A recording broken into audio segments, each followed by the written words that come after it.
Chapter 1240. The attacks of the Extreme Electric Scorpion Emperor, Ice Silk Emperor, and Skyfire Illusionary Butterfly Emperor carried three different types of energy: lightning, ice, and fire. They were still the main attacks of the Black Dragon Alexis. The Black Dragon Alexis ignored these energies. In its eyes, it only needed to deal with the physical attacks of the three God-rank insectoid. It didn't care about the energy attached to the attacks at all. The Black Dragon Alexis used its two dragon claws to block the attacks of the Extreme Electric Scorpion Emperor, Ice Silk Emperor, and Skyfire Illusionary Butterfly Emperor. Lightning, ice, and fire flashed on the two dragon claws, but they couldn't break through the black scales of the Black Dragon Alexis. The Black Dragon was a dragon of the giant dragon race that had pure physical attack. Don't be fooled by the dragon's breath. It was just a dragon's instinct and couldn't be considered an energy attack. In the giant dragon race, the dragon's breath, dragon's roar, and dragon's aura were all innate abilities of the giant dragon race. The Black Dragon didn't have any other special abilities apart from these innate abilities. However, the Black Dragon had a more terrifying defense than other giant dragons. The Black Dragon's scales were almost immune to most energy attacks in this world. Even God-rank energy attacks would be weakened by the scales. The Black Dragon could then rely on its powerful body to ignore the rest of the power. Although this defense wasn't invincible, lightning, ice, and fire were definitely in the category of being immune to some types of energy. Just as the Black Dragon Alexis blocked all the attacks, a scorpion tail stabbed out at an extremely fast speed. The Ice Silk Emperor and Skyfire Illusionary Butterfly Emperor had been creating this opportunity for the Extreme Electric Scorpion Emperor. The Black Dragon Alexis ignored the scorpion tail and grabbed the Extreme Electric Scorpion Emperor with its dragon claws. It wasn't fighting alone. This was a battle of cooperation.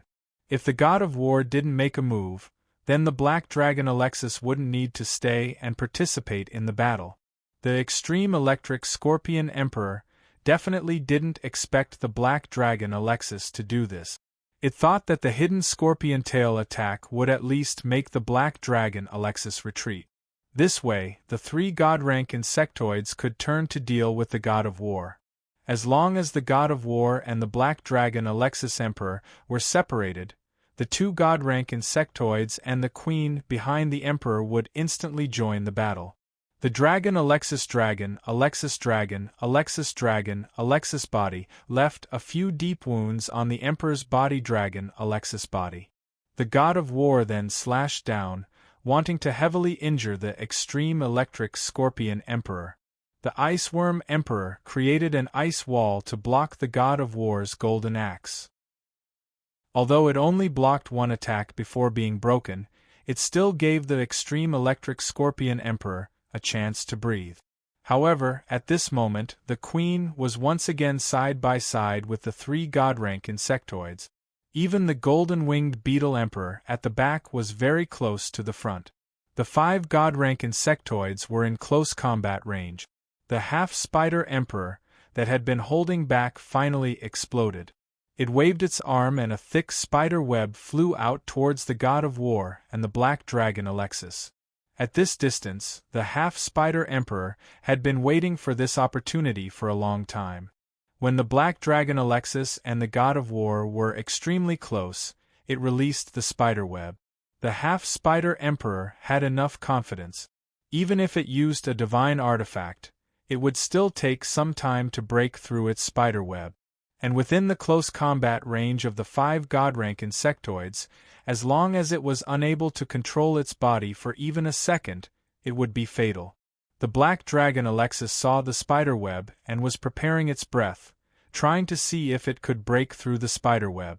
However, it received a reassuring message from the God of War. The God of War was not worried at all. He was very confident in his companions. The moment the spider web flew out, the golden book in the God of Knowledge's hand flipped automatically. A golden shield appeared and blocked the spider web. After the spider web came into contact with the golden shield, it immediately began to solidify. It was no longer soft and sticky. The Queen of Mother no longer thought of using tricks to defeat her opponent. She knew that she could only rely on close combat to break through the defense line of the God of War and the Black Dragon Alexis. Only by threatening the four gods behind them could there be a chance for this battle to turn around. In the Queen of Mother's heart, the insectoids were already at a disadvantage in this battle. The most important reason for this was the unexpected appearance of the Black Dragon Alexis. The Black Dragon Alexis' attack power was not considered strong, but it was the best defense. Under the cooperation of the God of War, it could actually block a few rounds of attacks from the insectoids and even injure the insectoid. The Queen of Mother's 6 front legs were glowing with a dark golden light as it stabbed out continuously. The extreme electric sky Scorpion Emperor also attacked with all its strength with its legs and tail. The Sky Fire Fantasy Butterfly Emperor's 2 slender forelimbs stabbed out strangely under the cover of flames. Although the Golden-Winged Beetle Emperor was injured, it still attacked from above. The Ice Silkworm Emperor and the Half-Spider Emperor did not attack. Instead, frost arrows were shot from the Ice Silkworm Emperor towards the God of War. The Half-Spider Emperor shot out a strand of spider silk to entangle the Black Dragon Alexis. The frost arrows were not very powerful against an insectoid, but the God of War had the body of a God of War. Its defense was extremely weak, so it would be quite effective if it hit. The spider silk was the best way to restrict Black Dragon Alexis, who was immune to a lot of energy damage. When the Black Dragon Alexis and the God of War faced so many attacks, their wills and minds intertwined, and they were able to react in a short time. The Black Dragon Alexis's body was close to the God of War's body. The God of War reached out a hand and borrowed the strength of the Black Dragon Alexis, and the two switched positions. The Black Dragon Alexis ignored the frost arrows and used its dragon claws to block the Queen of Mother's continuous attack. The God of War used his golden battle axe to slap the spiderweb. The divine weapon level golden battle axe ignited with godly fire, igniting the spider web. After that, the God of War's golden axe turned into a shield and blocked the attacks of the other insectoids. In the process, the God of War was forced back by the attack. The Black Dragon Alexis was also retreating. Unlike the God of War, who retreated on his own initiative, the Black Dragon Alexis had no choice but to retreat. The Queen of Mother's 6 legs stabbed continuously. The Black Dragon Alexis could barely block the Queen of Mother's continuous stabs even with the God of War talent. If he didn't retreat, the Black Dragon Alexis would be stabbed by the Queen of Mother at any time. This didn't mean that the Queen Mother was more powerful than the other 3 god-level insectoids combined. It was mainly because the Black Dragon Alexis' control of the God of War's talent ability was weaker than the God of War's. However, the God of War was also in a passive position. The attacks of the 3 insectoids contained terrifying divine power. This made the God of War, who was in the body of a God of War, feel that a part of the divine power in his body would dissipate with every attack. Although the God of War wasn't injured at all, it wasn't any easier than being injured. David, who was watching from the side, felt strange. Why did the God of Earth, the God of Knowledge, and the God of Wealth rarely make a move? Unless it was necessary, they almost never made a move. Also, from where the 3 gods were standing, they were all protecting the God of Justice. The God of Justice's current state was even stranger. He wasn't facing any enemies, but he looked like he had used up a lot of energy. The Black Dragon Alexis and the God of War were still retreating. At this time, the Spider Emperor and the Ice Silkworm Emperor also joined in the close combat and kept attacking the defense line. The Black Dragon Alexis's dragon claw blocked again. He blocked one of the leg stabs, but his heart sank. In his calculation, he should have blocked 2 leg stabs. The Queen of Mother's attack speed increased again, causing the Black Dragon Alexis to miscalculate. Just as one of the legs was about to stab the Black Dragon Alexis's body, a ball of earth energy appeared in front of the leg. The Queen of Mother's leg stabbed into the earth energy and slowed down a little. It was this little bit of speed that allowed the black dragon Alexis to retreat a little and avoid this sure-hit attack. As the black dragon Alexis retreated, his dragon tail swept out and swept away the attacks of the Spider Emperor and the Ice Silkworm Emperor. At this time, the god of war wasn't as calm as before. He was the one who was attacked the most. The divine power in his body was so consumed that his godly body was a little transparent. David, who was watching from the side, was a little worried. If this continued, the godly level of the Zerg wouldn't be able to kill the godly body of the god of war. This godly body of the god of war would dissipate due to the excessive energy consumption. David had a feeling that the five gods had some kind of plan. It was just that David was watching the five gods in the illusion and was extremely focused. It wasn't a good time to ask for information. The Queen of Mother also felt that there was a conspiracy, but victory was right in front of them. As long as the god of war was killed, the remaining black dragon Alexis wouldn't be able to resist their attacks at all. By then, the four long-range attacking gods wouldn't be able to make much of a counterattack while being chased by the six close-combat Zerg god. Just as the black dragon Alexis and the god of war were retreating, the god of justice's body shone brightly. The golden scale in his hand no longer trembled and began to madly absorb the divine power in the god of justice's body. In a short span of time, the god of justice's descending body went from 200 meters tall to 2 meters tall, and the descending body became extremely transparent. It felt like a gust of wind could blow the godly body of the god of justice away. Of course, there was no wind in space. Even if there was wind, it wouldn't be able to enter the defense circle of the god of earth, the god of knowledge, and the god of wealth. The god of justice paid such a huge price to activate the ability from the start of the battle. Naturally, it wouldn't be an ordinary ability. The godly weapon, the golden scale, split into 6 and appeared above the heads of the 6 Zerg gods. God's judgment. The god of justice said one last sentence, and his godly body disappeared. Even his divine consciousness became extremely weak. It was obvious how much energy was consumed this time. The Queen of Mother only felt that she couldn't move at all, and the whole world seemed to be quiet. Not only the Queen of Mother, but the other 5 Zerg gods couldn't move either. Only the golden scale above their heads emitted a golden light. The black dragon Alexis saw that the Queen of Mother couldn't move and was about to attack her. However, it was stopped by the god of war. During the god's judgment, the person being judged is protected by the rules of the world. External forces can't hurt the person being judged. The god of war explained. The battlefield calmed down. Everyone looked at the golden scale above the heads of the 6 Zerg gods. It was David's first time hearing about the god's judgment. However, just by looking at how it could freeze the 6 Zerg gods and even the terrifying Queen of Mother, one could see how powerful the god's judgment was. The Queen of Mother didn't have a good feeling. She sensed extreme danger. At this moment, she felt that her life wasn't in her control. The golden scale above her head swayed up and down. The Queen of Mother felt that the power of the rules of the world was brewing. If she knew that the gods of the great world of God had this ability, the Queen of Mother would never have come to the great world of God. The god's judgment was an extremely harsh ability. First, the person being judged had to be a god.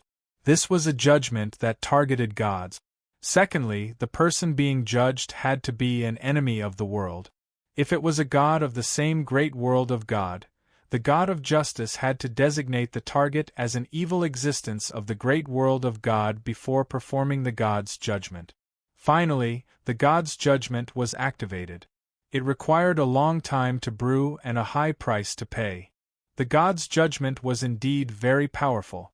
However, the limitations of its use made it very rarely used. Under normal circumstances, as long as the god of justice started brewing the god's judgment, the opponent would either directly escape the range of the god's judgment or forcefully attack the god of justice to interrupt the brewing process. During the god of justice's preparation time, the god's judgment could be interrupted with just a little bit of disturbance. Only when dealing with the invaders of the Zerg world, under the circumstances where the Zerg gods were completely unaware, could the god of justice achieve unexpected result. During the entire battle, the god of earth, the god of knowledge, and the god of wealth didn't dare to use their full strength. They were afraid that if they were too powerful, the Zerg gods would retreat. This was what David saw as strange. For most of the battle, the god of war and the black dragon Alexis were dealing with the attacks of the Zerg gods. The god of earth, the god of knowledge, and the god of wealth would only help the god of war and the black dragon Alexis when it was necessary. It could be said that the rhythm of this battle was controlled by the five gods. The Zerg gods were led by them. Chapter 1241. God's judgment was still going on, but the scales were falling more and more to the right. The 6 shadows of the golden scales were falling to the right by the same amount. The 6 bug tribe deities had a feeling that as soon as the golden scales completely fell to the right, extreme danger would descend. The half-body spider emperor, golden-winged beetle emperor, extreme electric sky scorpion emperor, ice silk emperor, and Skyfire Fantasy Butterfly Emperor wanted to struggle, but no matter how much power they used, they could not fight against the world's laws. Only the Queen Mother, who was the most powerful, still had a trump card that she had yet to use. At this time, she could only take the risk. The Queen Mother could not guarantee that the life essence she had prepared would be enough to heal the damage from God's judgment.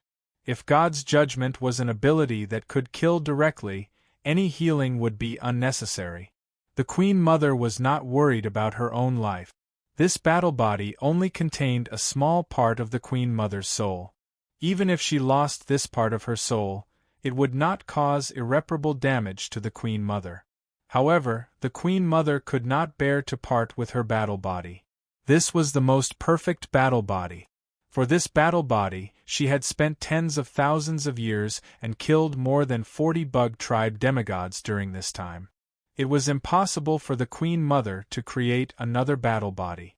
Now was different from tens of thousands of years ago. The threat of the Interstellar Federation and the great world of God made it necessary for the bug tribe to maintain a certain number of demigods. Without these demigods as a deterrent, the bug tribe had to consider their own safety. Moreover, inside the bug tribe world, who knew if there were other races remaining?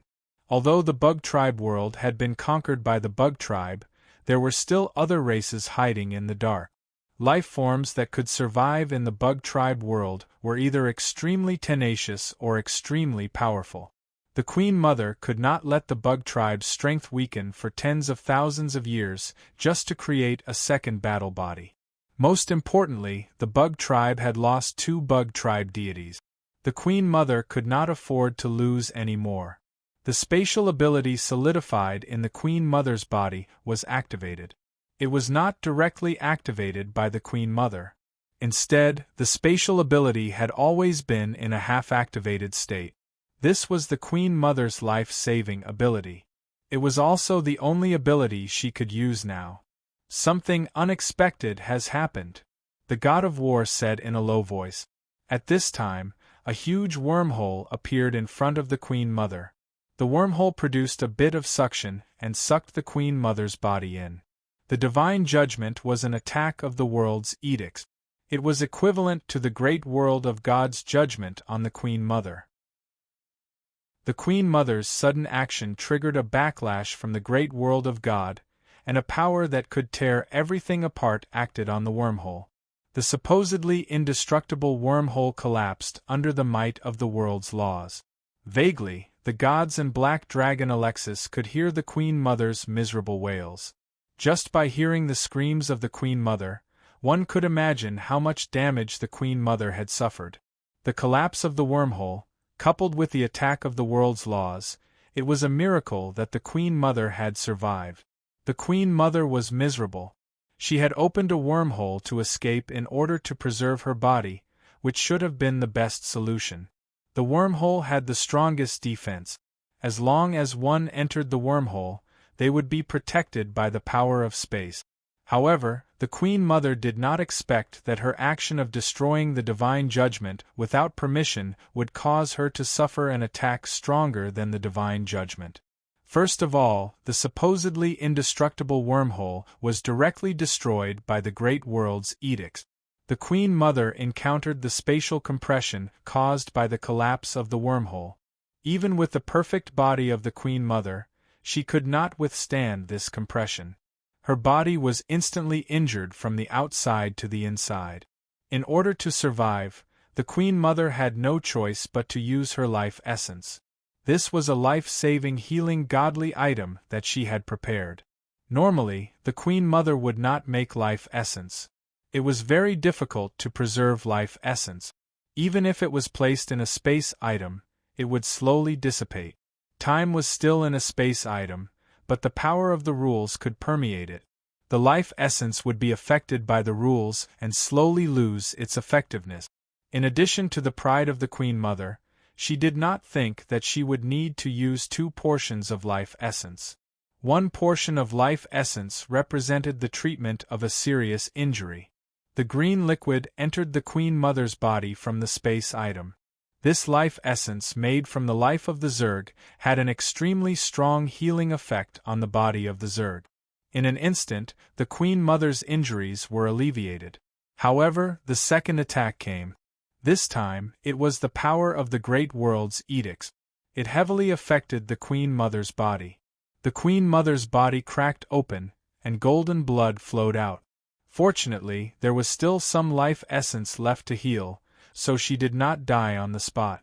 The original spatial location was the Queen Mother's nest in the Zerg world, but this time, they were not able to teleport there. The destruction of the wormhole caused the spatial location to deviate. This was the Queen Mother's good luck. If the wormhole's teleportation had been interrupted, she might have been thrown directly into the spatial turbulence.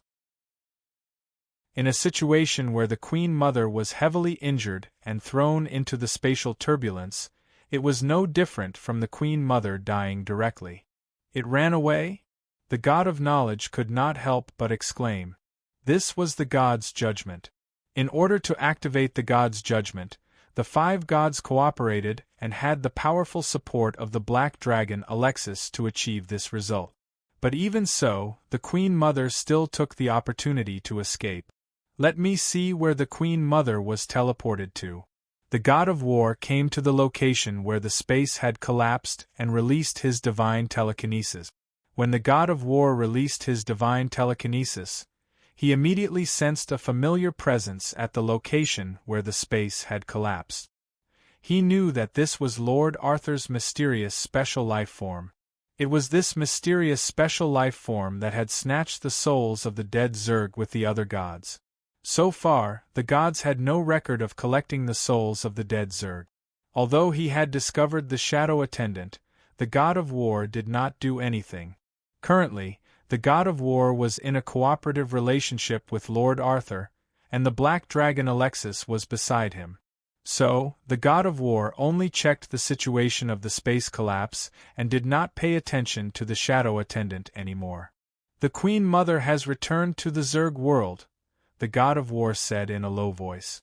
His words also put the other gods at ease. If an existence like the Mother Empress were to enter the great world of gods, it would cause great harm. With the combat power of the Queen Mother, unless the Black Dragon Alexis and the God of War worked together, they might be able to hold the Queen Mother back. In order to kill the Queen Mother, at least a few gods had to work together. David was indeed checking the situation of the Queen Mother's departure. He had the talent ability of break through space, so his ability to check the situation of space was not inferior to the God of War's. Not to mention, he was much more familiar with the situation in the Zerg world than the God of War. The Queen Mother had returned to the Zerg world through the wormhole, and he could even vaguely sense the location of the exit. David, who was in the artifact space card, had a strange expression because the location where the Queen Mother had teleported back was very close to David's Zerg world safe spot. David had been in the great world of God for a long time, constantly using the talent ability of space coordinates, and using the wormhole to locate the space passage from the great world of God to the Zerg world safe spot. This caused Space to have memories of this space passage. When the Queen Mother opened the wormhole and wanted to return to her own Zerg world nest, the wormhole was destroyed, and the wormhole automatically found this coordinate that was easier to connect to because it was frequently used. The Queen Mother was attacked twice. "It's lucky that she didn't die," the God of Knowledge said in a low voice. Of course, the state of the Queen Mother could not escape the senses of the gods. At that moment, the Queen Mother was attacked by the space collapse and the great world of God's world law. Each of these attacks could severely injure a God-level being. After 2 consecutive attacks like this, no matter how strong the Queen Mother's defense was, she was not far from death. At that moment, the golden scales above the heads of the 5 Zerg race God-level beings tilted to the right by a large margin. At that moment, a terrifying force of the world law struck the 6 Zerg race God-level beings from the void. After this attack landed, the gods' judgment was completed. According to the judgment of the various gods in the great world of God regarding the power of the gods' judgment, if an ordinary God-level being was hit by this attack, even if they did not die immediately, they would still be severely injured. At that time, the few gods only needed to clean up the battlefield. They could get rid of most of the God-level combat power of the Zerg race God-level beings in an instant and completely eliminate the threat of the Zerg world. The power of the gods' judgment was indeed very strong. The 5 Zerg race God-level beings were hit by the terrifying power, and half of their godly bodies' carapaces shattered under the tremendous force. Golden godly blood splattered everywhere. At that moment, the binding of the gods' judgment disappeared. The 5 Zerg race God-level beings all suffered near-fatal injuries. Just as the God of War, the God of Knowledge, the God of Earth, and the God of Wealth were about to finish off these 5 Zerg race God-level beings and end this war, green light rose from the Zerg race God-level beings' bodies. The life force of the 5 Zerg race God-level beings was surging within their godly bodies. Wrapped in the green light, their heavily injured godly bodies were constantly being nourished. Although their godly bodies were not able to engage in an intense battle for a short period of time, escaping was not a problem for them. The Sky Fire Illusion Butterfly Emperor spat out a ball of flames. These flames turned into countless fire butterflies. The fiery red light on the fire butterflies scattered and instantly blocked the vision of the God of War and the other gods. The God of War was the fastest. Without any hesitation, he rushed into the fire butterflies. Then, he felt his body tighten. After the illusion set up by the fire butterflies, the half-spider emperor released a spider web. The God of War immediately rushed into the spider web. Normally, the God of War would not be so careless. The God of War also had a sense of judgment.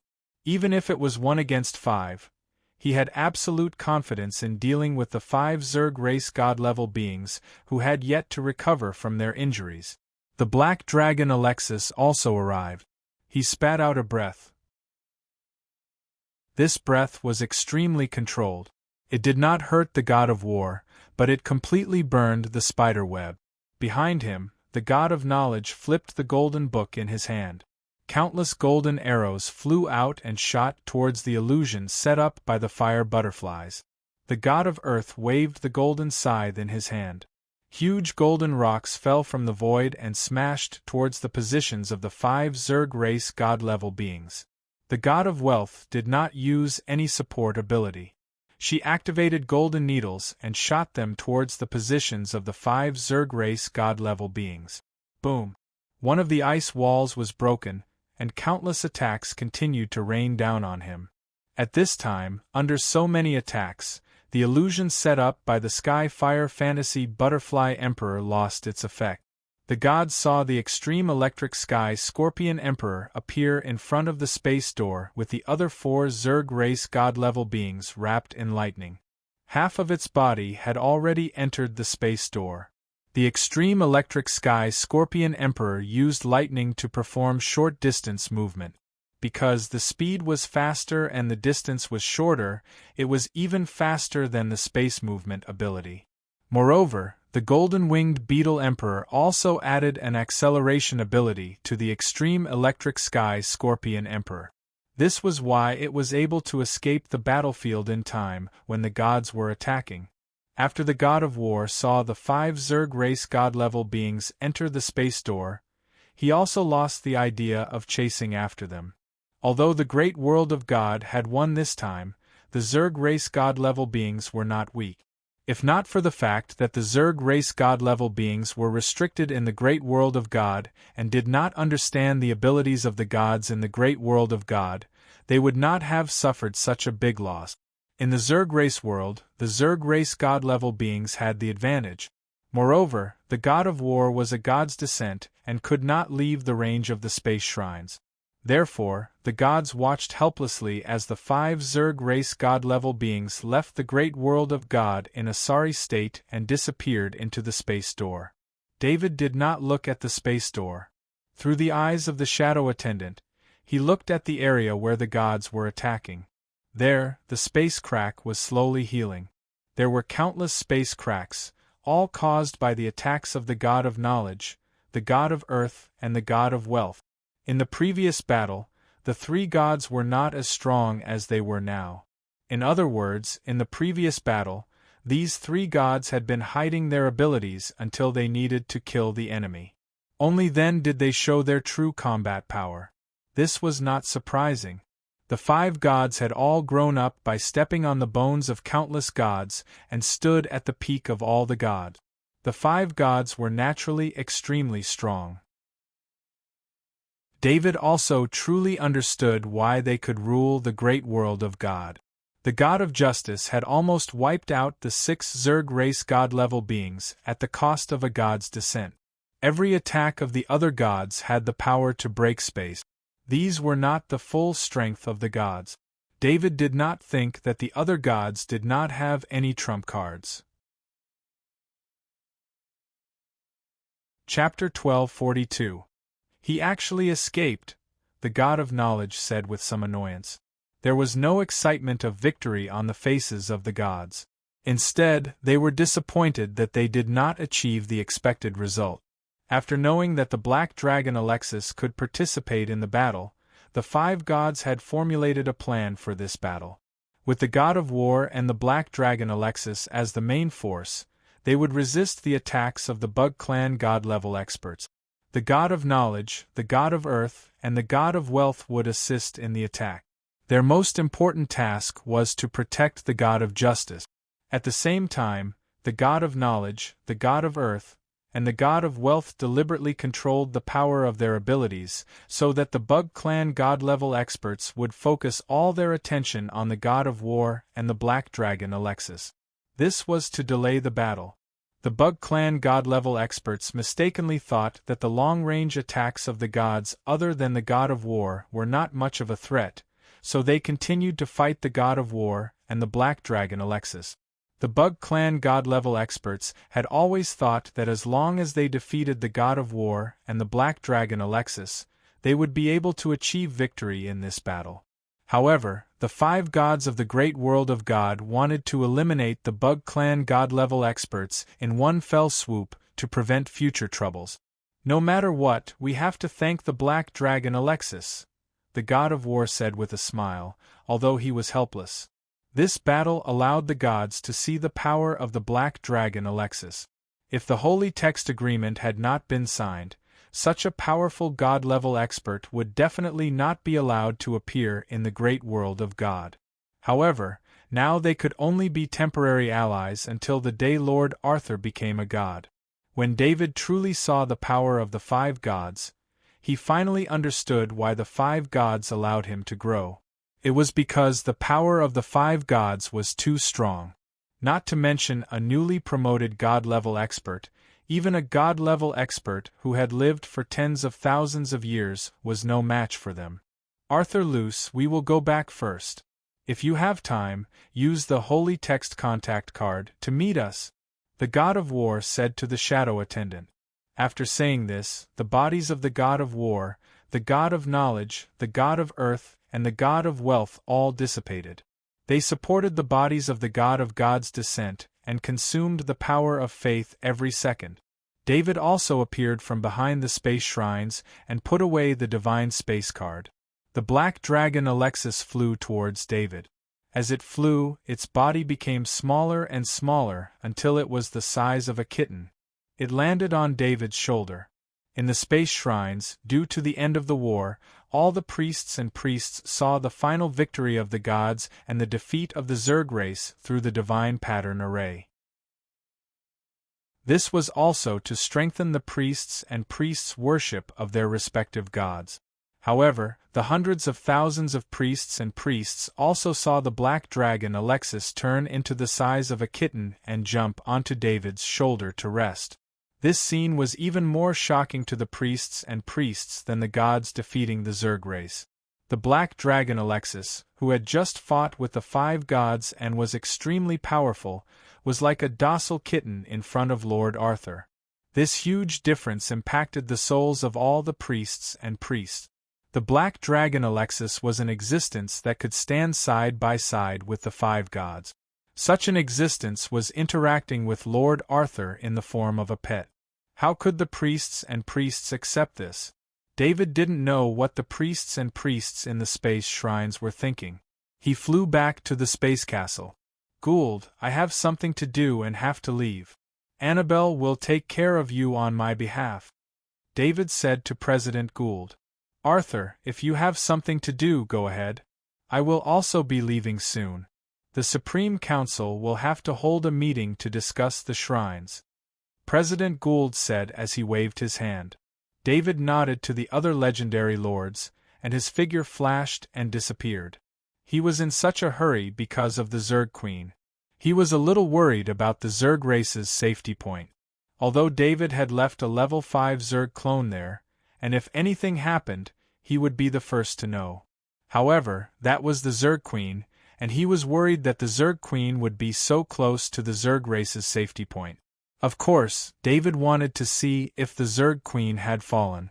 According to the gods, the damage the Zerg Queen had suffered was very fatal.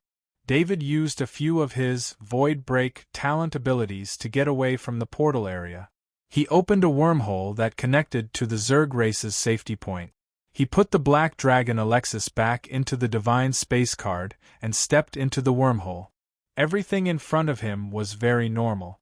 The spatial rift had not been discovered, which made David feel very relieved. David's heart skipped a beat. The Blade Mantis Emperor and Titan Golden Emperor clones in the territory of the demigod Golden Winged Beetle King clone shrunk their bodies and went to the safety point through the portal. With 3 god-level Zergs by his side, David could look for the Zerg Queen without worry. The Zerg Queen was very miserable. It did not know that if it had not tried to escape, the damage caused by the divine judgment would not have been so severe. With the life essence, it could definitely stabilize the damage caused by the divine judgment and retreat from the great world of God calmly. Just like the other 5 Zerg god-level Zergs, although they were heavily injured, their injuries were stabilized after returning to the Zerg race's world under the effect of the life essence. The Zerg Queen had used up all of its life essence, so its healing skill could not do much to the heavy injuries on its body. Most importantly, the Queen Mother didn't have a royal inheritance rune inside her body, so she couldn't replenish her energy.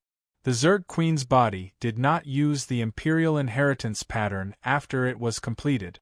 At most, it would share a portion of its divine power with the Zerg Queen's main body. This body only needed to replenish its divine power through the Imperial inheritance pattern in the main body every few hundred years to maintain the strength of the body. The strength of this body had also reached the high level of the God level. If it wanted to improve further, it could not be done with divine power. The Zerg Queen's body floated in space, waiting for reinforcements to come. This reinforcements would not come too quickly, because there was only one Death Worm Emperor in the Zerg race's world guarding the portal. The Zerg Queen could not use the Death Worm Emperor to save its body. After learning that the 5 Zerg race gods had returned to the Zerg race's world with injuries, the Zerg Queen was even more embarrassed to ask the Zerg race gods to save its body. On one hand, it was worried that the gods of the great world of God would pass through the portal and come to the Zerg race's world. On the other hand, the Zerg Queen would end up worse than the 5 Zerg race gods who did not risk their lives. The Zerg Queen did not want the 5 Zerg race gods to know about this. It would affect the Zerg Queen's image in their eyes. The Zerg Queen's main body could not be mobilized at all. Why did the Zerg Queen spend so much effort to create this body? It was because its main body was too big, and it was not good for fighting. The Zerg Queen's main body was good at mental strength. Although its main body was several times bigger than a normal Zerg race god, its movements were slow. The Zerg Queen's main body usually did not leave the nest, let alone break through space to save its body. However, the Zerg Queen had cultivated some demigod. At this moment, demigods were rushing over at full speed. They would arrive in a few hours at most. What the Zerg Queen needed to do now was to reduce the consumption of its body and slow down the loss of its life force. Just as the Zerg Queen was summarizing the battle, a mental strength scanned it. Even though it was heavily injured, its body was still sensitive enough to sense this mental strength. The Zerg Queen was very strange. This location was very remote. If it were not for the fact that the body had a spatial talent and could sense space, it would not have been able to locate this location. This was an empty galaxy without any planet. There were almost no life forms here. Only Zerg race gods could use mental strength to scan from afar. The Zerg Queen did not think that it was some other life form. This was the Zerg race's world. In such a remote area, it could only be the Zerg. David left the Zerg race's safe zone and began using his void-piercing talent to head toward the Zerg Queen's teleportation destination. He wanted to see if the Zerg Queen was still there. In fact, he did not have much hope in this. This was the Zerg race's world. Even if the Zerg Queen was heavily injured, it could still ask the Zerg for help at any time. When David appeared at the target's coordinates, there was no sign of the Queen Mother. He released his mind, and everything within 1,000 meters was within his mind's perception. After searching for a while near the target location, David's mental strength scanned the Zerg Queen. However, the Zerg Queen was clearly in a very bad state. Cracks had appeared on its perfect shell, revealing the golden tissue inside. The Zerg Queen's injuries were fatal, but its vitality was still very strong. If there were no accidents, it would not die. David narrowed his eyes. He wanted to do this accident, an accident that would lead to the Zerg Queen's death. He scanned the Divine Artifact space card with his mental strength. The Black Dragon Alexis flew out of the Divine Artifact space card and enlarged. "Alexis, I found the Zerg Queen. Let's go kill it." David jumped onto the Black Dragon Alexis's back and patted the Black Dragon Alexis's neck. Black Dragon Alexis was immediately excited. The 5 gods of the great world of gods had schemed for a long time, including Black Dragon Alexis himself, but none of them had been able to kill a single god-level insectoid. But on David's side, he easily found the fleeing Queen Mother. The Black Dragon Alexis could not help but admire David's ability to take advantage of the situation. It was also happy to kill a Zerg god. The Zerg Queen heard an earth-shattering dragon roar. When it heard the roar, it was shocked. It struggled to move its body and look in the direction of the roar. It saw a small black mountain approaching. That black mountain was the Black Dragon Alexis that it had fought before. The Zerg Queen was very confused. How could the Black Dragon Alexis find it so accurately? It should be known that even the gods of the great world of God, who had spatial abilities, could not locate the coordinates of another great world. However, what the Zerg Queen did not know was that the wormhole that had been destroyed seemed to be randomly relocating, but there was an inevitable reason for it. This caused the Zerg Queen to almost send its body to David's Zerg world safe spot. It was not David's fault. After all, David was too familiar with the coordinate. This allowed David to locate the Zerg Queen's exact location. That was why he was chasing after it. The Zerg Queen did not care about its dignity anymore. It began to ask the other Zerg gods for help. Unfortunately, among all the Zerg gods, only the Death Worm Emperor was not injured. The rest of the Zerg gods wanted to save the Zerg Queen, but they were powerless. Especially when they heard that the Black Dragon Alexis had come to the Zerg world. The consequences of fighting the Black Dragon Alexis while its injuries were not healed yet. Moreover, the Zerg Queen was not its main body. Even if its body was destroyed, the Zerg Queen's life would not be affected. If the Zerg Queen's main body was in danger, all the Zerg gods would rush over immediately, regardless of how injured they were. The Death Worm Emperor wanted to rush over, but it happened to be one of the few Zerg gods that broke through space the slowest.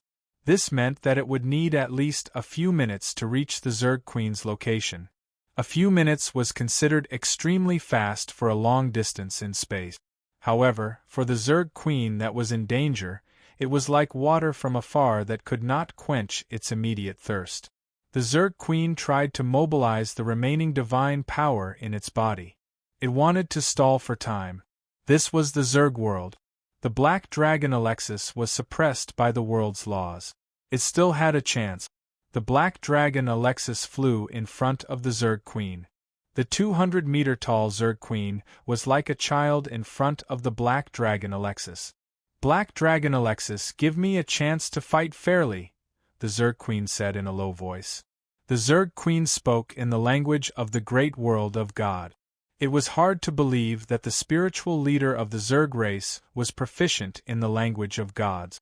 Although they were in space, once a god's strength reached the level of a Zerg, they could use their energy to vibrate the space and transmit their voice. Just like Alexis Dragon's roar, the dragon's roar could be heard by the enemy in any environment. "My lord ordered me to kill you," the Black Dragon Alexis said coldly. As the Black Dragon Alexis spoke, it approached the Zerg Queen. At the same time, light flashed on its dragon claws. "Wait a minute. What did Lord Arthur give you?" "I have 5 world crystals here. I can use them to trade for my life. Or you can state your conditions. As long as you state them, I will do my best to fulfill them," the Zerg Queen hurriedly continued. The Zerg Queen did not notice David, who was covered in the scales of the Black Dragon Alexis. David wore the Stalker's crown on his head and the Phantom necklace on his neck. His presence was hidden very well. Coupled with the god-level presence of the Black Dragon Alexis, the injured Zerg Queen did not notice him at such a close distance. Chapter 1243.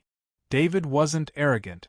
Even when the Queen Mother was heavily injured, he didn't want the Queen Mother to discover his existence.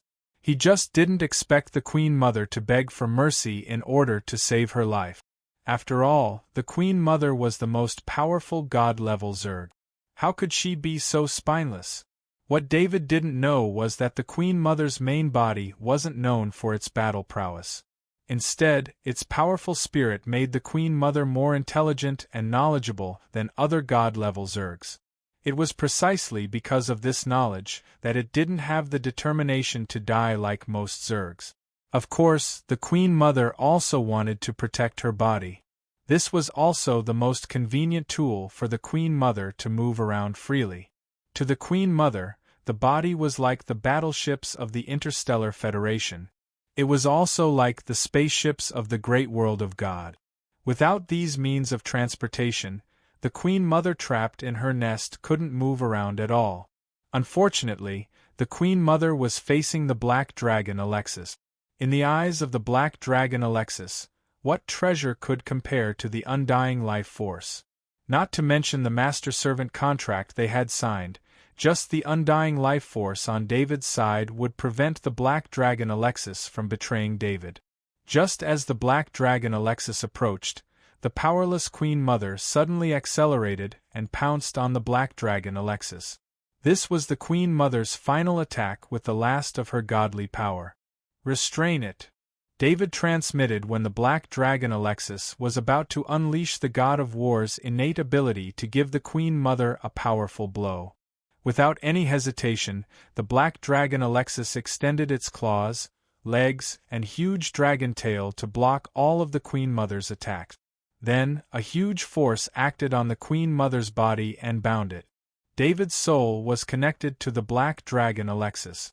When the black dragon Alexis controlled the Queen Mother, David also received the signal. The black dragon Alexis wouldn't be able to control the Mother Queen's body for too long. Although the Mother Queen's body had been heavily damaged, it could still maintain great power without the replenishment of divine power. This power was not much weaker than that of the black dragon Alexis. The black dragon Alexis was already having a hard time controlling it.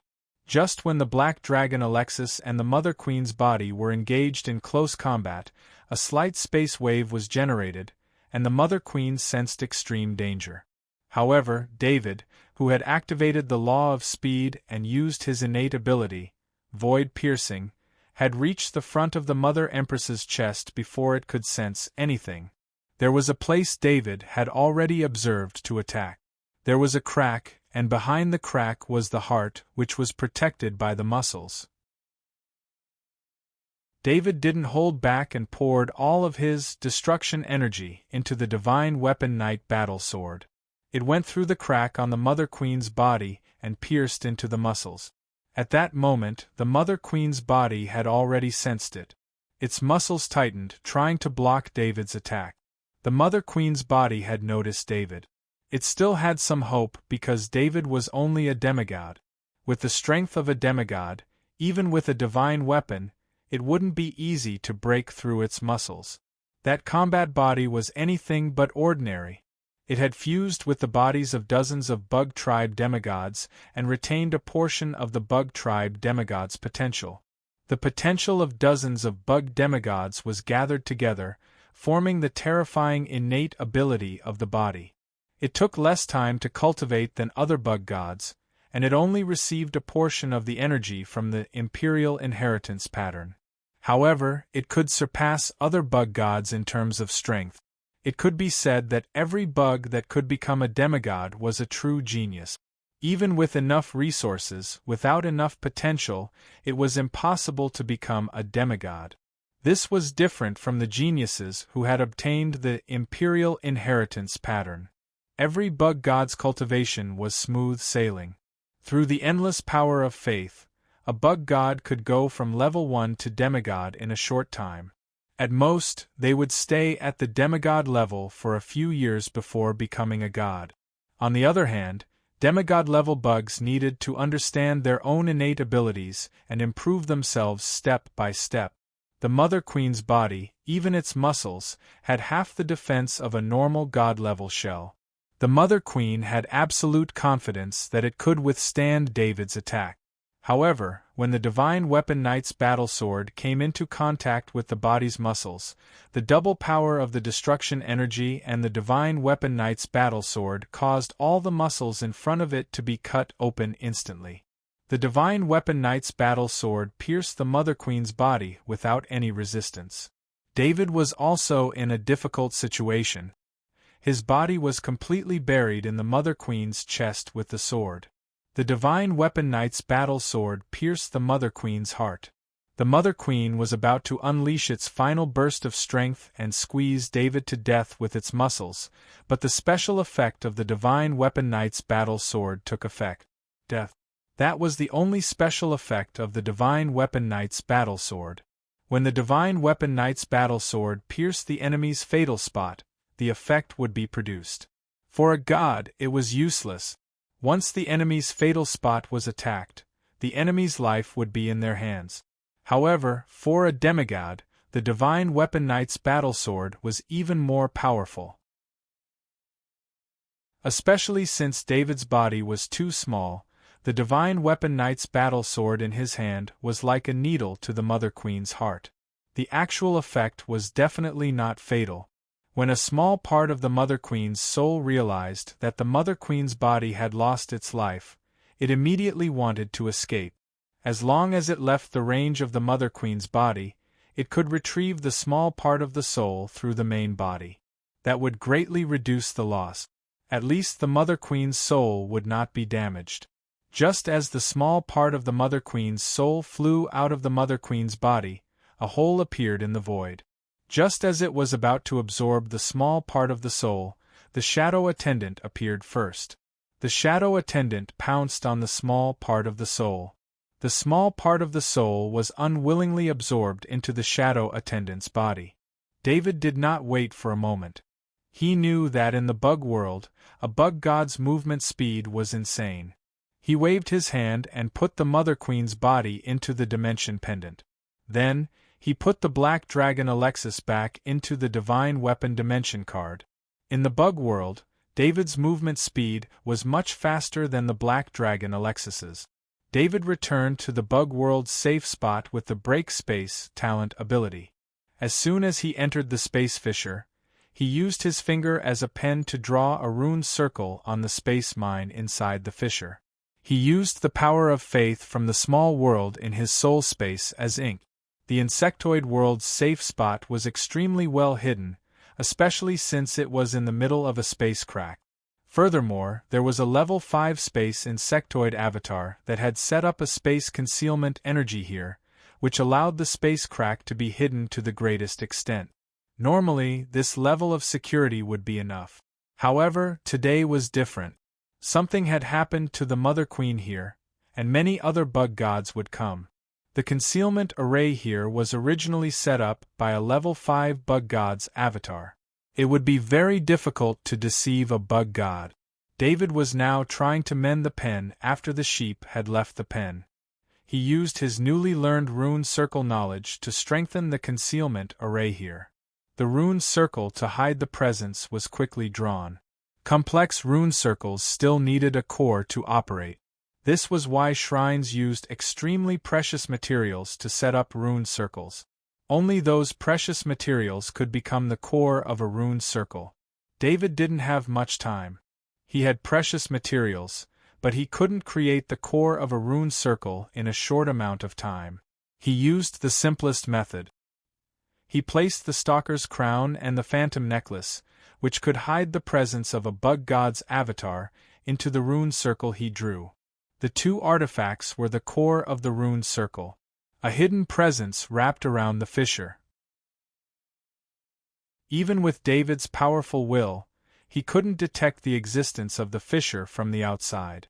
David let out a long breath. The environment here was very special. It was a huge space stone mine, and it was the best base. He didn't want this place to be exposed. Just as he finished doing this, he sensed the presence of a bug god's avatar. He knew that the bug god's reinforcements had arrived. David dared to go deep into the bug world to chase the Mother Queen because he knew the exact number of bug gods. He knew that the 5 bug clan gods were heavily injured, and the Queen Mother was also heavily injured. There was only one bug clan god left in the entire bug clan world. In other words, even if David's pursuit of the Queen Mother was discovered, the most he would have to face was an intact bug tribe god level and a heavily injured Queen Mother. As long as David didn't hesitate to expose the existence of 2 bug clan deities, so what if there was only one bug clan deity in perfect condition? Could that bug clan deity defend against 3 bug clan deities who had grasped the innate ability of War God? It was because of this safety guarantee, and this was a once-in-a-lifetime opportunity. Who was the Mother Queen? She was the highest leader of the bug race, the most powerful bug god. Killing the Mother Queen would be a great loss to the bug race. It might even cause chaos in the bug world. Without the Mother Queen's suppression, the conflict between the bug gods would explode. As David thought about this, he couldn't help but enter the body of the demigod golden-winged Beetle King's avatar to check the bug race's communication network. He thought that the death of the Mother Queen would definitely cause a huge commotion in the bug world. However, something unexpected happened.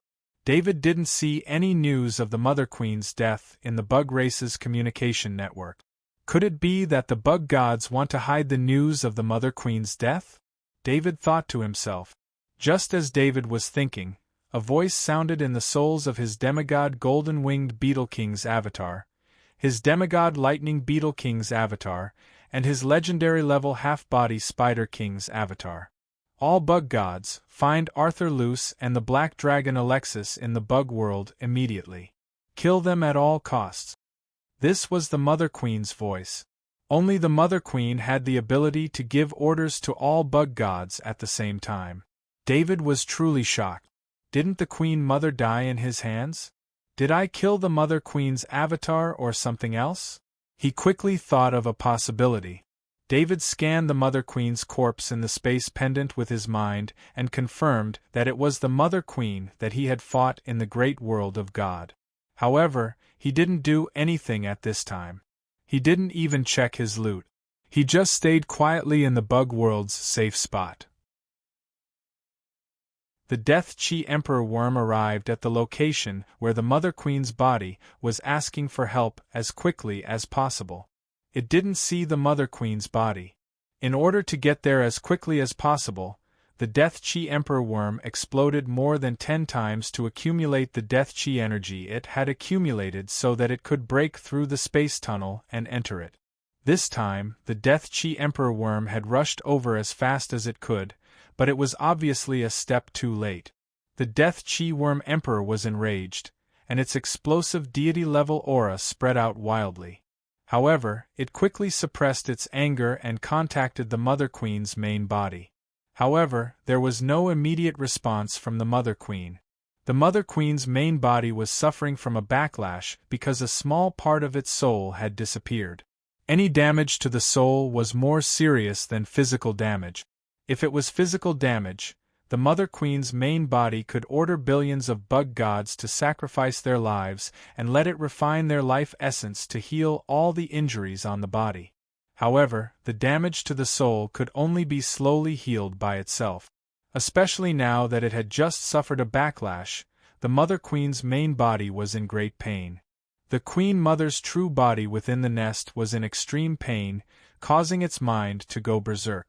One spiritual wave after another spread out in all directions from the nest.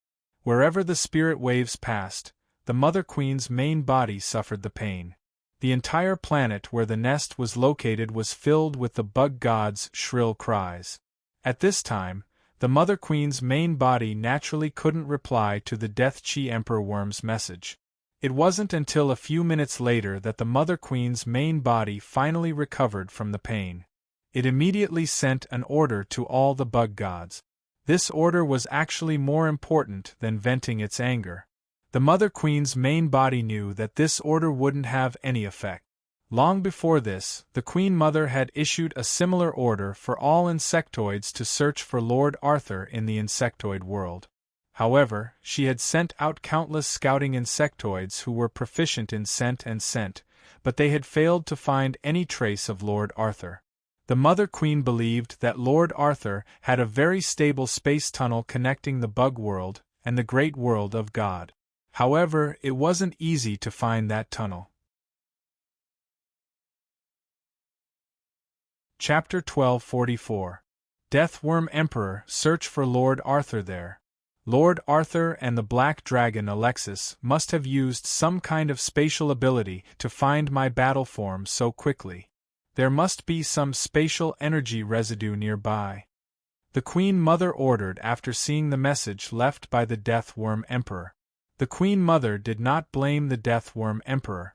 She knew that it would take too little time to subdue a powerful god-tier giant dragon like the Black Dragon Alexis. It was so fast that the Deathworm Emperor could not save it in time. The Queen Mother also knew that even if the Deathworm Emperor found Lord Arthur and the Black Dragon Alexis, it might not be a match for the Black Dragon Alexis. However, she could not let go of her anger. If she could not find Lord Arthur this time, it would be very difficult for her to take revenge in the future. The Queen Mother had fought a great world war with the great world of God. She knew that the great world of God was not easy to deal with. After losing 2 god-tier insectoids, the remaining god-tier insectoids could not compete with the gods of the great world of God in terms of numbers. The insectoid world had always had the advantage of numbers. If it weren't for the sudden death of the two insectoid gods and the black dragon Alexis joining the great world of gods, the insectoid world would have had a huge advantage in terms of god-tier strength. The more the Queen Mother thought about it, the angrier she got. She did not call back the demigod who had saved her. She planned to let the demigod participate in the search for Lord Arthur. That was not enough. The Queen Mother contacted many legendary and demigod insectoids who had the ability to search. They all headed to the location where the battle form had fallen to search. For the next 2 days, David sat in the spatial rift. Through the rune circle, he saw the insectoids passing by outside. Fortunately, he had made arrangements in advance, so the spatial rift was not exposed. 2 days later, the insectoids were nowhere to be seen. They must have left without finding any clues. David was also relieved. He stayed in the space crack for a few more days until he was 100% sure that the insectoids had given up on searching this area. Only then did he take back the phantom necklace. As for the stalker's crown, he left it in the rune circle of the space crack. At the very least, he wouldn't take back the stalker's crown before he set up an official divine rune concealment formation. This was David's most important safety point, so he couldn't be too careful. For safety reasons, he had even stopped operating the underground base in the territory of the demigod golden-winged beetle king's avatar, concealing all auras. Over the past few days, David had heard from the insectoid network that the insectoids were frantically investigating various places. This time, the Queen Mother was thoroughly enraged, and she had mobilized all the insectoids she could. Even the insectoids under the demigod golden-winged beetle king's avatar had gone on a search mission under the Queen Mother's command. David also let the 5 demigod clones go through the portal to the insectoid world's safety point. He then put them into the divine portal card. His divine portal card also brought the black dragon Alexis and the 2 god-tier insectoid. He opened a wormhole and returned to the great world of God. After coming out from the underground of planet Gamma, David went through the planet-level portal and went directly to the space castle in the chaotic system. Legend Annabelle saw David and bowed with a smile. "Master, you're here." The happiest person here was the legend of Annabelle. Now that David's status had increased, Legend Annabelle was the one who had benefited the most. Legend Annabelle was previously wanted by the Shrines of War because she had betrayed the Shrines of War.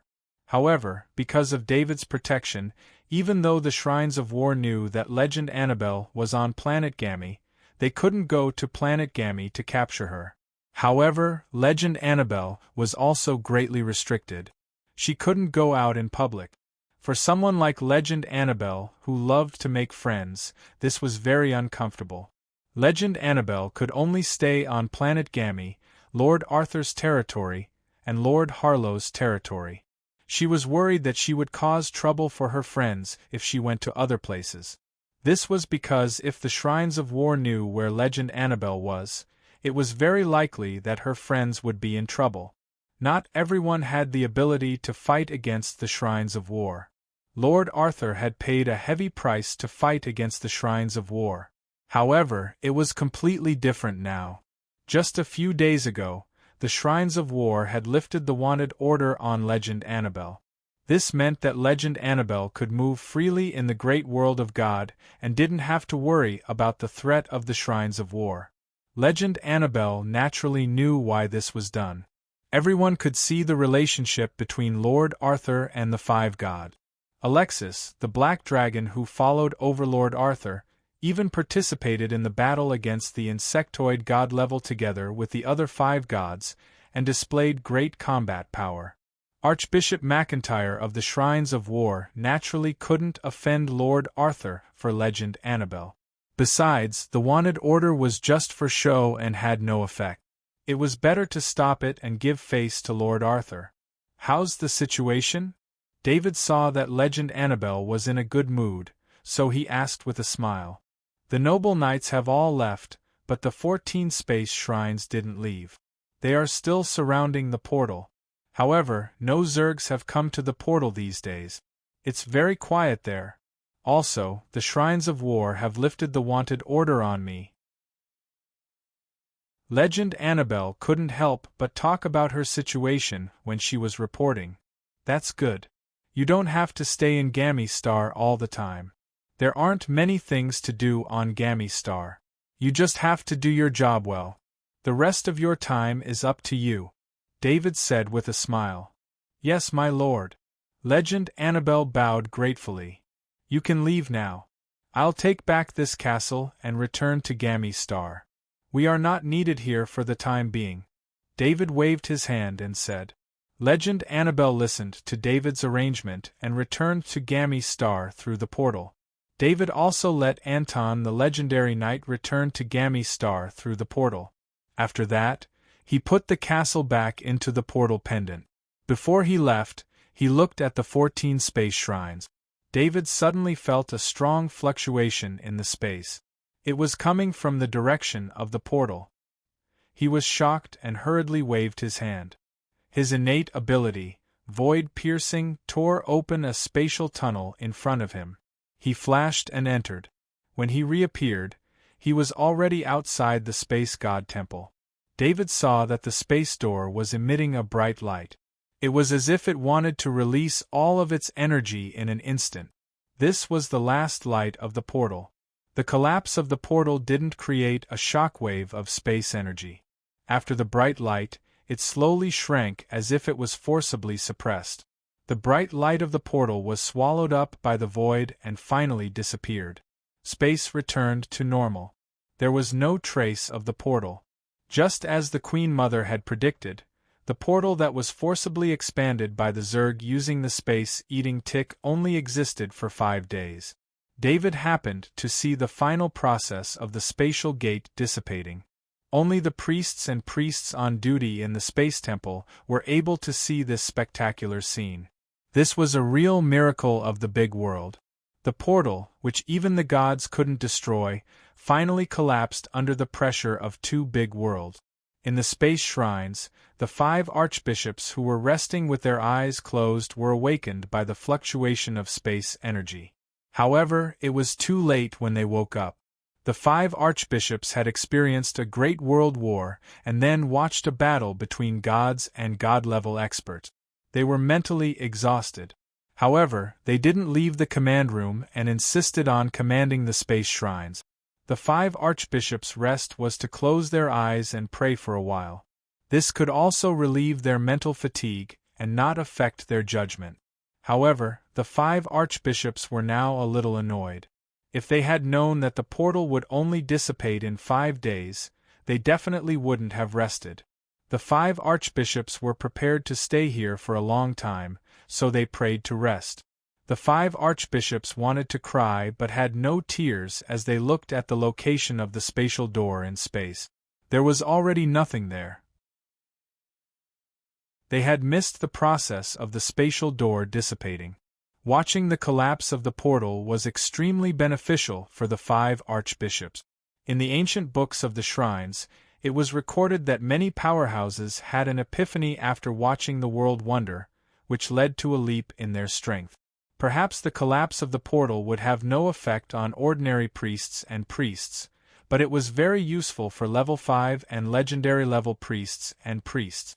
In particular, legendary level priests needed to master their own laws and the opportunity to watch the world wonder. On the other hand, a demigod like David had already established his own path of growth. Watching the collapse of the portal was just a memory. The war is over. The big world war is over, Archbishop Ambrose said in a deep voice. Archbishop Ambrose was not in a good mood. This war was not a good experience for him. He had made the right decision, but it brought about terrible consequences. He could not imagine how much conflict the Shrines of Knowledge, or even the 5 shrines, would have with the nobles and the Supreme Council. It was all because of an order from Archbishop Ambrose, which had yet to achieve the effect it should have. The other one who was in a bad mood was Archbishop McIntyre. He muttered that it was over, but he was thinking about the losses of the Shrines of War. After this experience, the Shrines of War would probably not be able to actively participate in various cleanup missions for at least 10 years. The god of war loved to fight. This was also the reason why the Shrines of War had always stepped forward to take the initiative to carry out missions when there were major events. It was because only continuous battles could make the god of war pay attention to the shrines and receive the god of war's grace. Archbishop McIntyre was probably the least liked by the god of war among all the archbishops. If he did not make any achievements, he would probably lose his position as archbishop when someone more outstanding appeared. Lord Arthur is not far away in space, Archbishop Barney reminded. Are we going to invite Lord Arthur over as a guest? Archbishop Ambrose said in a deep voice after glancing at the scanning array. Archbishop Ambrose could not handle the relationship with Lord Arthur now. Not to mention him, the other 4 archbishops were the same. This was something that the 5 shrines urgently needed to discuss because there was no precedent. The 5 shrines needed to have a unified opinion. Let's just pretend we didn't see it. We'll go back and study how to treat Lord Arthur in the future. Archbishop Adele said. I am Archbishop Ambrose, the commander of this battle. I officially announce to all the priests and priests of the Knowledge God Temple, Earth God Temple, Justice God Temple, War God Temple, and Wealth God Temple that the war between the great world of gods and the insectoid world has ended. We have defended the great world of gods and repelled the insectoid invasion. This war will be recorded in the annals of history forever. You will also become a part of this war and be remembered by future generations. Archbishop Ambrose opened the array in front of him and made a public speech to the 14 space shrines. The collapse of the spatial portal had just happened, so not many people knew about it. Archbishop Ambrose's words surprised everyone. Although the escape of the Zerg made the 5 shrines priests and priests believe that they would win this war, who knew what crazy things the Zerg world would do next? Thinking about the attacks that the Zerg world had made in this war, everyone who had experienced this war felt their scalp tingle. After hearing the news that the war had ended, many priests and priests could no longer control themselves and cheered wildly.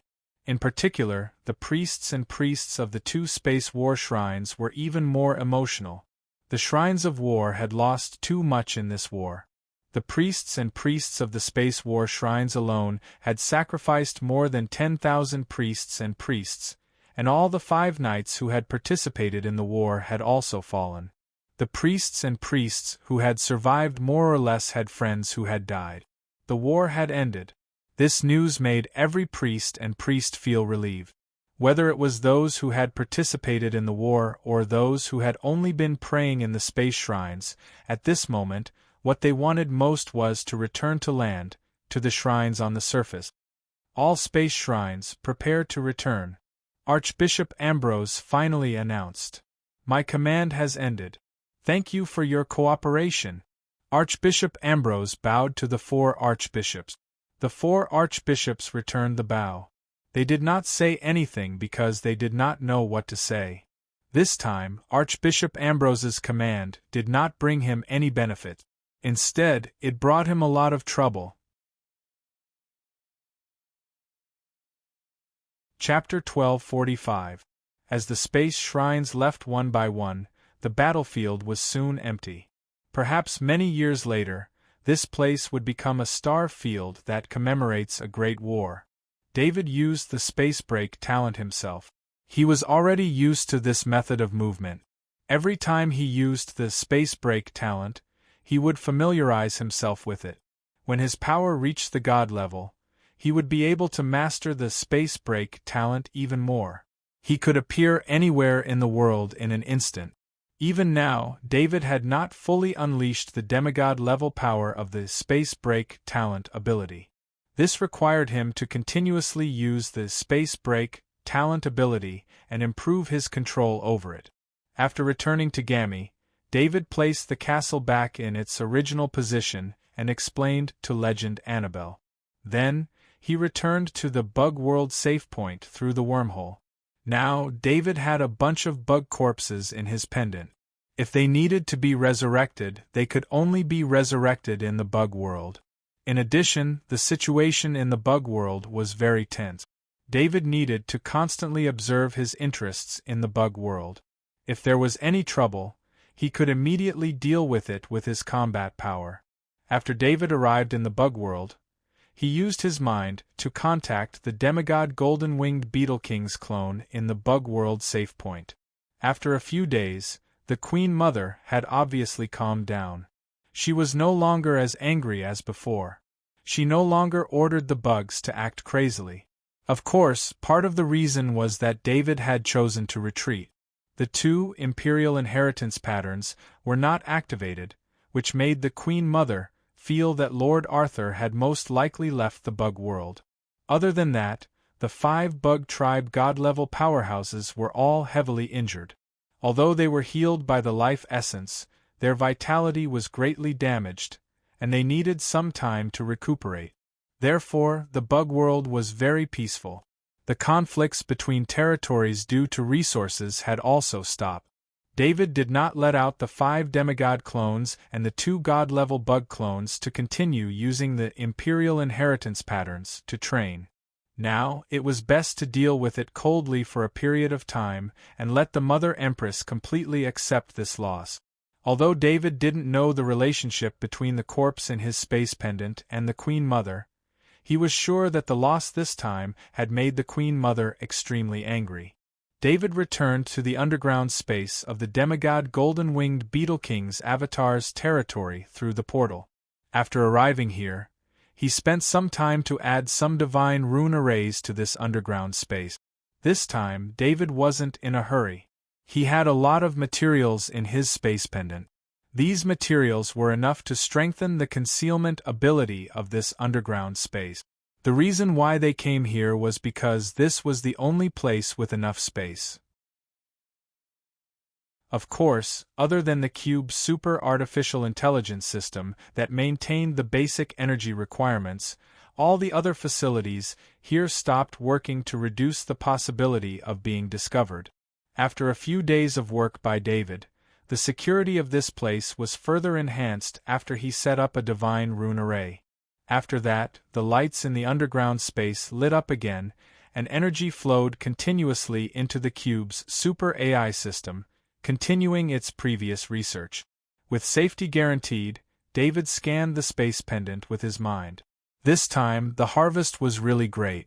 The demigod Zerg had the corpse of the Titan golden-armored king, and there were many more legendary-level Zerg. There were 10 corpses of the colliding ant king, the purple lightning scorpion king, the venomous worm king, the black steel beetle king, and so on. This time, the harvest was as many as 21 legendary-level Zerg corpses. This great world war was indeed a great harvest for David. These legendary-level Zerg corpses were actually the spoils of war of the Supreme Council. However, half of the 26 legendary-level knight were David's subordinate. In addition, David also used his legendary-level materials to forge a legendary-level longsword in exchange for these legendary-level Zerg corpses. Of course, even if David didn't take out the legendary-level longsword, the legendary-level overlords wouldn't have any objections to the distribution of the legendary-level Zerg corpses. Everyone knew that without David's help, they wouldn't be able to reach the legendary level at all, let alone fight and kill the legendary-level Zerg. At David's level of strength, he was no longer interested in the legendary-level Zerg's innate abilities, especially since they were just cannon fodder. The Zerg could abandon them because they weren't worth much. David didn't immediately resurrect the legendary-level Zerg. Although the souls of these legendary-level Zerg had been absorbed by the Shadow Attendant, and it would be easy to resurrect them, he had a bigger plan. In the current situation, he couldn't take care of these legendary-level Zerg. David waved at the Shadow Attendant, and the Shadow Attendant appeared beside him. He pressed his hand on the Shadow Attendant's shoulder, and his mind entered the Shadow Attendant's body. He first glanced at the knowledge orbs he had obtained this time, and couldn't help but shake his head. There were a lot of knowledge orbs this time, but almost all of them were of no interest to him. In the many days of war, the Zerg had lost hundreds of millions of Zerg. Among them, there were close to 10 million that were worth the shadow attendant turning into knowledge orbs from their souls. The knowledge orbs that David had emptied became a sea of knowledge orbs once again. He didn't keep this sea of knowledge orbs. Instead, he guided them into the small world of his soul space. All the knowledge orbs would strengthen the spirit and ability of the phantom humans in the small world of his soul space. As the phantom humans grew stronger, David's faith would increase as well. After doing all this, David looked at the gold and dark gold orbs in the shadow attendant's body. The gold orbs were level 5 soul origins, and there were a total of 183 of them. As for the dark gold legendary soul origins, there were as many as 21 of them. There was even a dark gold demigod soul origin. Now, the conversion of these soul origins was very fast. With the help of the world tree in the small world of his soul space, each soul origin was quickly converted into one of David's soul avatars. David looked at the light orbs in the soul fortress in the small world of his soul space. There were 25 legendary soul avatars, and 473 level 5 soul avatars. As for the only demigod soul avatar, he didn't plan to keep it. David took out the corpse of the demigod golden-armored Titan King and used the indestructible life force to restore the vitality of the demigod golden-armored Titan King. Under the constant use of the immortal life force, all the injuries of the demigod Titan Golden Armor King's body quickly healed.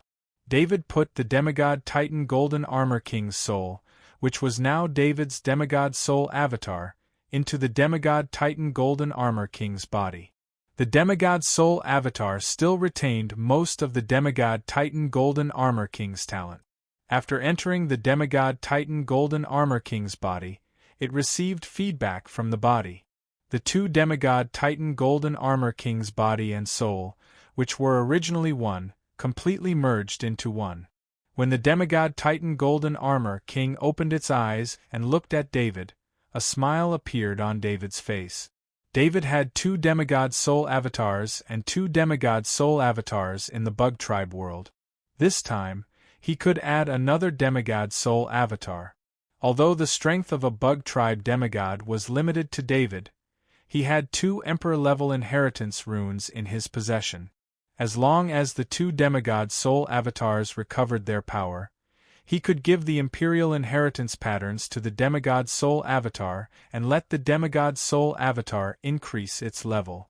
David had never understood why there were only a few god-level Bug Tribe members in the Bug Tribe's world despite the fact that there was an Emperor-level inheritance rune that could help other Bug Tribe members cultivate. He wanted to try using the Imperial inheritance pattern to increase the demigod soul avatar's power and see if it could help it become demigod soul avatar. What David did not know was that the number of demigods in the Bug Tribe world could not be increased infinitely. The Bug Tribe world had its own rules. It was not without reason that the number of demigods in the Bug Tribe world could not exceed 10. Although the Imperial inheritance pattern could help a weak but strong life form grow quickly with the help of the demigod soul avatar, there was an extremely special requirement to become a demigod soul avatar. This requirement was the capacity of the Bug Tribe world for demigods.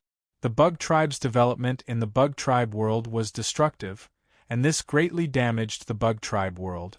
The Bug Tribe world had long become a deformed world. However, in order to not be completely destroyed, the Bug Tribe world kept its final rule and did not allow the Bug Tribe to have more than 10 demigods. Of course, it was hard to say if the Bug Tribe world's rule could restrict David, who had the world tree and the small world in his soul space with a complete rule system. With the help of the world tree, David could ignore the world restrictions of any large world. Therefore, David wanted to cultivate his own demigod soul avatar without knowing the Bug Tribe world's special restriction on demigod. This was a beneficial attempt. However, it was still too early to talk about cultivating the demigod soul avatar to demigod soul avatar. The two demigod soul avatars still needed some time to recover their power. Although David had used his demigod-level soul doppelganger to resurrect the Titan golden-armored king doppelganger, the addition of so many soul doppelgangers had greatly improved his thinking speed. David spent some time getting used to the change in his thinking speed. Only then did he re-enter the shadow attendant's body. The biggest gain this time was not the previous gains but the Queen Mother's soul. The soul of a demigod soul was very important. David also wanted to see what the Queen Mother's soul was all about. The Queen Mother, who had lost her soul, was still not affected much. She could still give orders to the bug tribe. He saw a shadow inside the shadow attendant's body. The shadow was not the perfect form of the Queen Mother. It was a fat white bug. This fat white bug did not have legs. It only had a huge head. It looked very strange. Is this the Queen Mother's true form? David thought curiously. After seeing the golden light, he knew that it was definitely not the soul of a demigod soul. Or rather, it was not the complete soul of a demigod soul. Although the appearance of the golden light and the shadow inside were no different from a real demigod soul, the golden light was too small.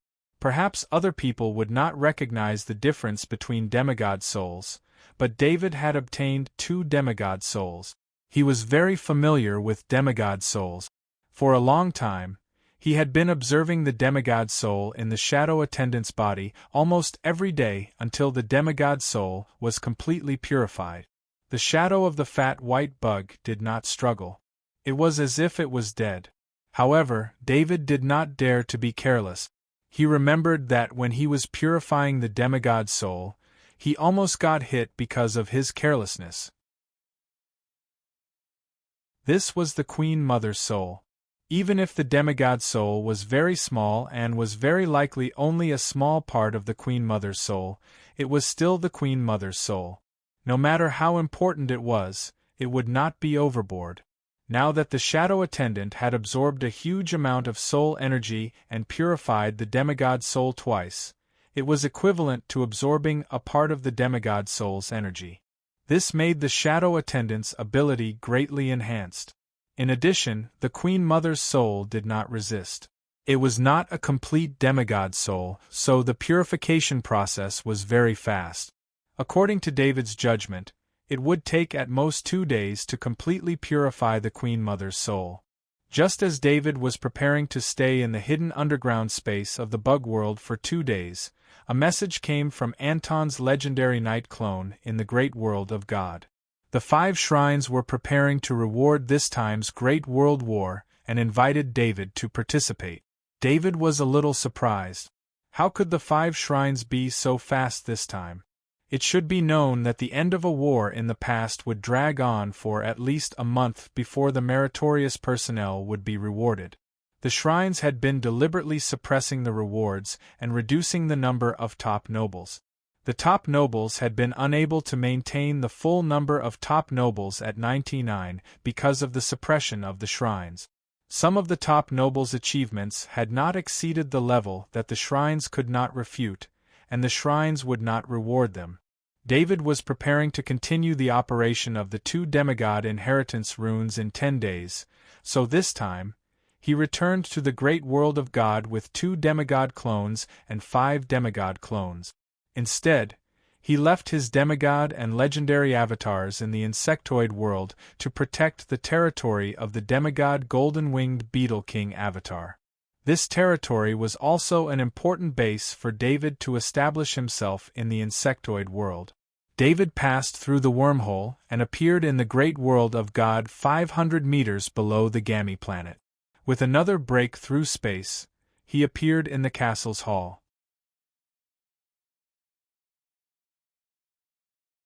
Chapter 1246.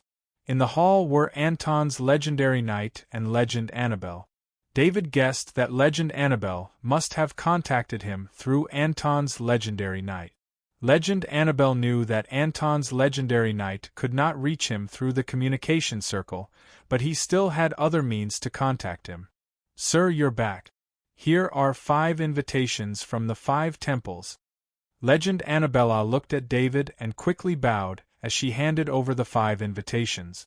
David took the invitation letters and found that they were all personally signed by the 5 archbishops, with the imprints of the 5 shrines on them.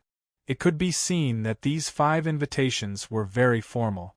I received a message from the 5 archbishops this morning. They asked to see you and give you their invitation letters. I told them that you were in seclusion, so the 5 archbishops gave me these 5 letters. Annabella continued to explain. Legend Annabelle's face was full of excitement when she talked about this matter. Because of David, Legend Annabelle was not only no longer wanted by the shrines of war, but she was also respected by the 5 shrines. When the 5 shrines contacted her, they clearly expressed their feelings of respect. The shrine's conferment this time is so fast. Is it starting tomorrow? Although David had received news of Anton's legendary night, he was still surprised by the speed of the 5 shrines. Legend Annabelle replied softly, "Needless to say, isn't it just to ease the relationship with the nobles?" David nodded. Although it was just a reward from the shrines, in fact, it was a reward from the 5 shrines on behalf of the 5 shrines. Shrines did not have the power to confer titles or give fief. These were the power of the gods, and it was just that the shrines carried it out. The 5 shrines also used this excuse to express their goodwill to the nobles. The nobles couldn't refuse the rewards from the shrines, because it was a reward from the gods. The titles and territories conferred were the orthodox titles and territories of the great world of God. In the past 10,000 years, the titles of nobles were conferred by the shrines. Even if the Supreme Council wanted to promote a noble's title in recognition of his merits, they would still have to report it to the shrines. David looked at the location of the reward, and could tell that the shrines had put in a lot of effort. This time, the reward was given in the Shining Star where the Supreme Council was located. He reckoned that they were trying to take the nobles' feelings into consideration. Anton will stay behind tomorrow. Annabella, you come with me? David decided with a smile. Yes, sir. Legend Annabella bowed. David could feel that Legend Annabella was happy to participate in such an event. She had always been wanted by the shrines of war. Although the shrines of war did not put much effort into the arrest, Legend Annabella had always been in a state of anxiety. Now that she could participate in any large-scale event, Legend Annabella was naturally happy. David was about to return to his room when he received a call from Chairman Gould from the Lord Communication Portal. He looked at the Lord Communication Portal again, and realized that Chairman Gould had contacted him many times before. He reckoned that he was still trying to contact him. Arthur, you've finally connected. I have something to discuss with you. Are you on planet Gammy now? Chairman Gould's voice sounded as soon as David confirmed the request. I'm on planet Gammy. Are you coming over for dinner? David asked with a smile. I'll be there soon. Chairman Gould was not polite at all, and he ended the call. Then David received a teleportation request from the planet-level portal. He did not have to worry about it. With Chairman Gould's identity, Legend Annabella would naturally agree to the teleportation request from Chairman Gould. If she was not worried that others would disturb David, Legend Annabella would have given Chairman Gould the right to teleport at any time. Planet Gammy was different. It was David's private planet. Planet Gammy was where David cultivated, and he could not be disturbed. It was the same as the other knight's cultivation rooms. No one was allowed to enter. However, David's cultivation room was a bit big. It was a complete planet. David was too familiar with Chairman Gould, so he did not greet him. Instead, he asked Anton, a legendary knight, to prepare dinner. David still could not completely get rid of food. His demigod body only had a few fingers. When his demigod body reached all parts of his body, he would no longer need to eat material food. He could rely on absorbing energy to maintain his body's consumption. However, he no longer needed to eat several meals a day. Instead, he only needed to eat one meal every few days. Chairman Gould arrived quickly. He was accompanied by Legend Annabella to the dining room. During the meal, Chairman Gould and David did not talk about formal topics. They focused on eating, which was also the habit of the nobles in the great world of God. After the meal, David and Chairman Gould sat in the lounge with a glass of red wine in front of each of them. "Arthur, did you receive the invitation from the shrines?" Chairman Gould asked aloud. "Yes, I rushed back after receiving the news. I was in seclusion," David said with a nod. "Tomorrow is actually the Supreme Council's award ceremony for the shrines who have made meritorious contributions. The Supreme Council is going to directly confer titles to the knights who have made meritorious contributions. We are also going to give out some territories to the knights. However, the 5 shrines found out about this in advance. Hence, there were shrines who conveyed God's message to the Supreme Council. The shrines are going to represent God in rewarding the nobles who have made meritorious contributions in the battle of the great world," Chairman Gould said helplessly. David understood why the 5 shrines were so fast. It turned out that they were forced by the Supreme Council. If they did not hurry up and let the Supreme Council confer titles, the shrines would not even have the power to do so in the future. "Didn't they say that the titles of nobles have to be approved by the shrines?" David asked in puzzlement. "Exchanging titles with meritorious contributions is the rule of the great world of God in the first place. Besides, we have to make it an established fact before reporting it to the shrines. This time, the shrines are in the wrong. The shrines have no choice but to agree to our rewards. If the shrines reject the Supreme Council's conferment, it will make all the nobles see the true colors of the shrines." Chairman Gould explained. "What are your plans, then?" David asked Chairman Gould. David knew that Chairman Gould must have come to look for him at this time because he had something to do with him. "After the shrines announce the rewards, the Supreme Council will also give out some rewards, such as fey fruits," Chairman Gould said with a smile. David finally understood the purpose of Chairman Gould's visit this time. He wanted to get some fey fruits from him. Chairman Gould did have some fey fruits and even some fey wine, but those were the resources of the Dawn Alliance, and Chairman Gould did not want to use them. "You can just ask Annabella for the fey fruit. Is the Supreme Council planning to embarrass the shrines this time?"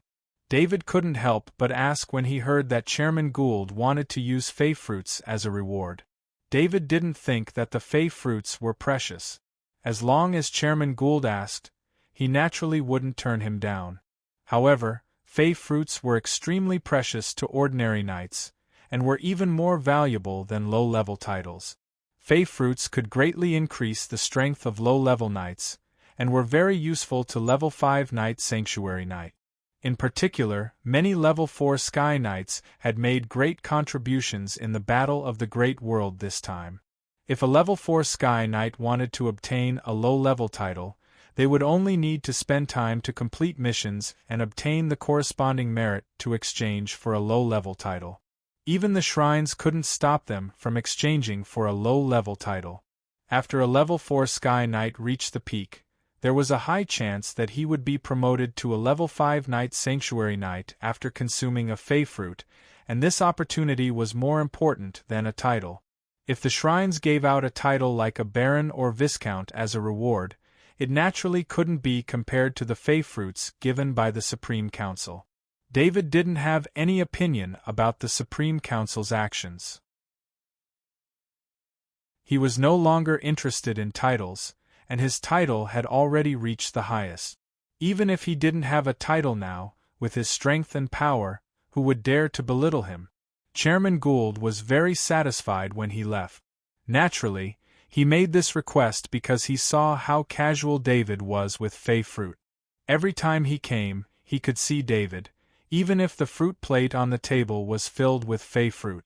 The battle of the Great World this time had made the nobles more united, and Chairman Gould was also preparing to greatly improve the overall strength of the nobles. The next morning, when David put on his formal attire and walked out of the castle, he saw Legend Annabella driving a luxurious carriage in front of him. The carriage should have been prepared long ago, as it was engraved with the Rose family's coat of arms. It was made of precious materials, and the carriage was pulled by 2 top-grade warhorses. "What's this for?" David asked as he looked at the carriage, feeling amused. Legend Annabella jumped off the carriage and opened the door for David while explaining, "Lord, this is sent by Butler Dickens for this invitation. Originally, Butler Dickens had prepared 20 Sky Knights for the escort team, but I rejected them. A legendary level knight like me is enough." David couldn't help but shake his head. As a noble butler, it was really hard on Butler Dickens. Butler Dickens didn't look like a noble butler at all. In the great world of God, the most important thing for a noble butler was not to deal with financial matters, but to serve the master.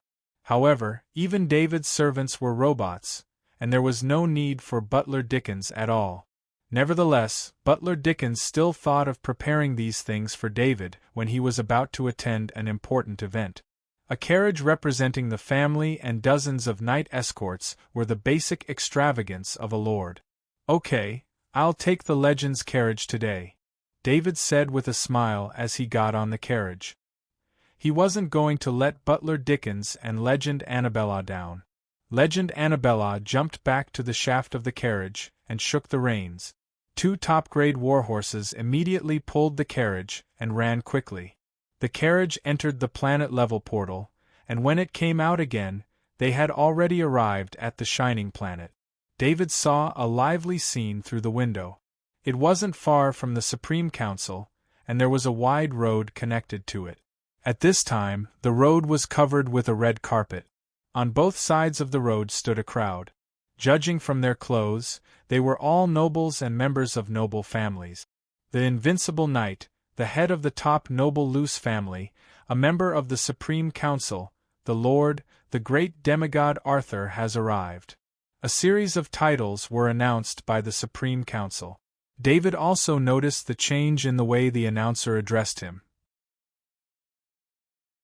In the past, no matter where he was, his name would always be Lord Arthur. Today, the Supreme Council publicly changed the way he was addressed, and changed it to Demigod Arthur. Legend Annabella drove the carriage, and the wheels of the carriage passed on the red carpet without making a single sound. When the carriage passed by, everyone on both sides of the road nearby bowed to David's carriage with the most honorable etiquette. There was no noise wherever the carriage passed, and there were only fanatical gazes of worship. Lord Arthur, the demigod Arthur, was a true legend among the nobles and the idol of countless knights. The children of the nobles all wanted to be Lord Arthur. Lord Arthur had raised a weak, low-level noble family to the top nobles today through his own effort. Lord Arthur only took a few years to become a demigod, an existence that could compete with the 5 shrines. David sat in the carriage and could feel the scorching gazes around him, as well as the continuous power of faith. At this time, as long as he connected the power of faith to his shrines, he would be able to turn these nobles who worshipped him into his believers. However, David didn't do that, as he knew very well why the 5 gods would allow him to exist. It was because of the situation at that time, and more importantly, because David didn't have any believers in the great world of God, which was very important. If David intended to become a god through faith, it would be equivalent to snatching faith from the 5 gods. Snatching faith in the great world of God would affect the fundamental interests of the 5 gods, which was absolutely unacceptable. David didn't care about the power of faith either. How much power could an ordinary believer provide? The 4,000-century-old ascetics in the small world of his soul provided him with the power of faith of 40 million ordinary believers. He wasn't really prepared to become a god through faith, and these believers were enough. Archbishop McIntyre of the War Shrines has arrived. When David's carriage arrived in front of the Supreme Council, he heard the voice of the announcer coming from behind. He scanned with his mind and found that the originally enthusiastic crowd was all standing there quietly, staring at the carriage of the War Shrines without saluting. Usually, this would be an extremely rude behavior, but at this time, it could only reflect the hostility of the nobles towards the war shrines. Chapter 1247. Archbishop McIntyre had long expected the nobles to behave rudely. Not only him, but the other 4 archbishops were also aware of this. That was why Archbishop McIntyre had come. He was the weakest among them, and could not refuse the request of the other 4 archbishops. However, Archbishop McIntyre himself was also willing to come. It was an opportunity to ease the relationship between him and the nobles, especially since he could meet Lord Arthur. That was the most important thing. This time, Archbishop McIntyre had brought a huge gift in exchange for Lord Arthur's favor. He had never intended to be an enemy of Lord Arthur. The 3 archbishops before the shrines of war had all fallen in the hands of Lord Arthur either directly or indirectly because they were enemies of Lord Arthur. Not to mention, in this battle of the great world, Lord Arthur had been in direct contact with the 5 gods, and his subordinate, Black Dragon Alexis, had been fighting side by side with the 5 gods. The 5 gods had acknowledged the existence of Lord Arthur, and could contact him directly. Archbishop McIntyre only wanted to ease the relationship between him and Lord Arthur. The 5 shrines, and even the 5 archbishops, had to contact the 5 gods through prayer. The method of prayer was one-sided, and the archbishops would send the message to the gods.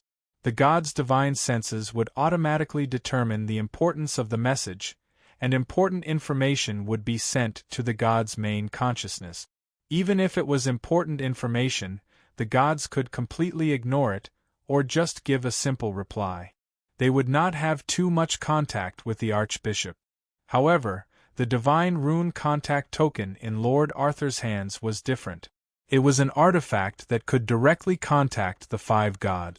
"Great demigod Arthur, welcome," Chairman Gould said with a bow as he watched David get off the carriage. "Chairman Gould, is this your arrangement?" David asked as he bowed in return. David looked at the many top-level nobles standing beside Chairman Gould. There were about 80 top-level nobles there, and almost all of them were there. The welcome was indeed a little too grand. In addition, the nobles and Chairman Gould addressed David as Demigod Arthur. This should be the Supreme Council, or Chairman Gould's, meaning that David was addressed as Demigod Arthur. These top-level nobles all bowed deeply, not only to David, but also to the Black Dragon Alexis on David's shoulder. The nobles, knights, and shrines who had participated in the Great World War knew that the kitten-like pet lying on David's shoulder was the god-tier Black Dragon, a terrifying existence that could resist several god-tier Zerg. Every councilman came to welcome you on their own accord. Many councilmen have already mentioned to me that they shouldn't address you as Lord anymore, as it makes them feel too embarrassed to call themselves Lord. Chairman Gould replied with a laugh. In the Great World War, David had been in the limelight, more than any other time he had been in the limelight before. That also allowed the nobles of the great world of God to truly understand David's strength for the first time. In the past, they had only heard that David could contend with the shrines of war, but when David's Black Dragon Alexis appeared together with the 5 gods, the nobles finally understood how strong David really was. All along, the noblest title that everyone had for the top nobles and counselors of the Supreme Council was Lord. The Lord's status surpassed that of the family head and counselors, and was also the noblest among the nobles. However, Lord Arthur was obviously far more powerful than all the lords. That made all the counselors of the Supreme Council want to find a title to define the identity of Lord Arthur alone. After some discussion, they finally decided to call him Demigod Arthur. The lords felt that only the title of God could show David's extraordinariness. God was also a title that transcended all worldly things. Besides, according to the records from thousands of years ago, the demigods of that time would always use the title of demigod in front of their names. This tradition was only because there were too few demigods, so there were no specific rules. Demigod Arthur, please rest inside. Lord Ludwig and the others will accompany you," Chairman Gould said to David with a smile. David nodded. He knew the procedure. There would be more guests in front of the Supreme Council, and he couldn't continue to stay here. Of course, in the great world of God, the only one with a higher status than him was Archbishop McIntyre, who represented the gods. That status was not Archbishop McIntyre's own identity, but rather, Archbishop McIntyre had come to reward him on behalf of the gods. However, when David walked into the Supreme Council, the other 14 legendary level lords all left with him, causing the standard of welcome in front of the gate to drop. Apart from Chairman Gould, who couldn't leave, there were only non-legendary level lords in front of the gate. By doing so, the Supreme Council clearly wanted to show that the demigod Arthur's status was higher than that of Archbishop McIntyre, who represented the god of war. Legend Annabella looked at the scene in front of her with a strange look in her eyes. David didn't care about Archbishop McIntyre at the back, and instead went to the lounge with the other legendary level lords of the Dawn Alliance. The 14 legendary level lords invited David to visit their families when David had the time. This was a sincere invitation from the 14 legendary level lords. They had already lowered their status and treated David as an existence of a higher level. David's attitude didn't change because of his change in status. He smiled and chatted with the 14 legendary level lords, answering their questions from time to time. Lord Ludwig stood up and bowed respectfully. "Demigod Arthur, there's something I'd like to ask you for advice." The other legendary level lords weren't curious about Lord Ludwig's attitude. They had long known Lord Ludwig's plan. "Lord Ludwig, what's the matter?" David asked, puzzled. Lord Ludwig's grand gesture was a little inappropriate. Using such a grand gesture at a time like this meant that he had something important to ask of him. If it was something important, why didn't he ask in private? In fact, Lord Ludwig had no choice. In the entire great world of God, except for a few people, almost no one could contact David. Especially after the War of the Great World, lords like Lord Ludwig had almost no chance to get along with David in private. "Demigod Arthur, I've encountered trouble in my practice. I don't know what direction I should go in the future. Please enlighten me," Lord Ludwig said with a bow. "Demigod Arthur, I have the same problem as Lord Ludwig. Please enlighten me." Lord Darrell also stood up and bowed. The other 12 legendary level lords also stood up and bowed. "Sit down, Lord Ludwig. Let go of your body's defense and let me check," David said with a wave of his hand. "Thank you, Demigod Arthur." Lord Ludwig heard that this was an agreement and quickly walked to David. As for letting go of his body's defense, in front of a demigod, was there a difference in safety between letting go of his body's defense and not letting go of his body's defense? Lord Ludwig withdrew all his bloodline power into his mind space, and completely let go of his body. David's spirit swept across Lord Ludwig's body and immediately understood Lord Ludwig's problem. The Dawn training method was an extremely good practice method. Although it wasn't as good as the perfect night training method, this simplified version was far better than the other night training method. At the very least, the Dawn training method could be practiced to the legendary rank and even had a chance to become a demigod. But the problem was that the path of the legendary rank was not like the previous night training method where you could improve your strength by constantly improving your bloodline power. At the legendary rank, there was a qualitative change in the control of power. In the early stage of the legendary rank, you only needed to improve your bloodline power to the extreme. After that, you needed to master a law. In this way, you would reach the second stage of the legendary rank. Now, in the entire great world of God, even among these top aristocratic families, there were only a few words about the cultivation of the legendary rank. Among these 14 legendary level lords, not all of them had reached the extreme of their bloodline power. Only Lord Ludwig and Lord Darrell were about to reach it. But these experienced legendary level lords also found a big problem in their cultivation through their own cultivation. They couldn't find their own law. Cultivation was an extremely private matter. They originally planned to try it themselves, but after such a long time, they couldn't even find a direction, let alone try. What do you want to know about the law? David looked at Lord Ludwig and the other legendary level lords and asked. Please help us. Lord Ludwig and the other legendary level lords bowed in unison. Your situations are different, especially Lord Ludwig and Lord Darrell. Both of you have dragon bloodlines. If I guide you, it's likely that you'll lose the opportunity to master the law contained in your bloodline. As for the other lords, your bloodlines are very high grade, and there are laws in your bloodlines. You just need to discover them.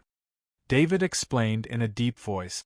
In terms of cultivation, David could really be their mentor.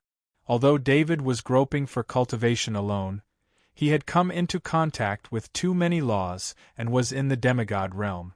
He was qualified to teach these legendary level lords in terms of laws.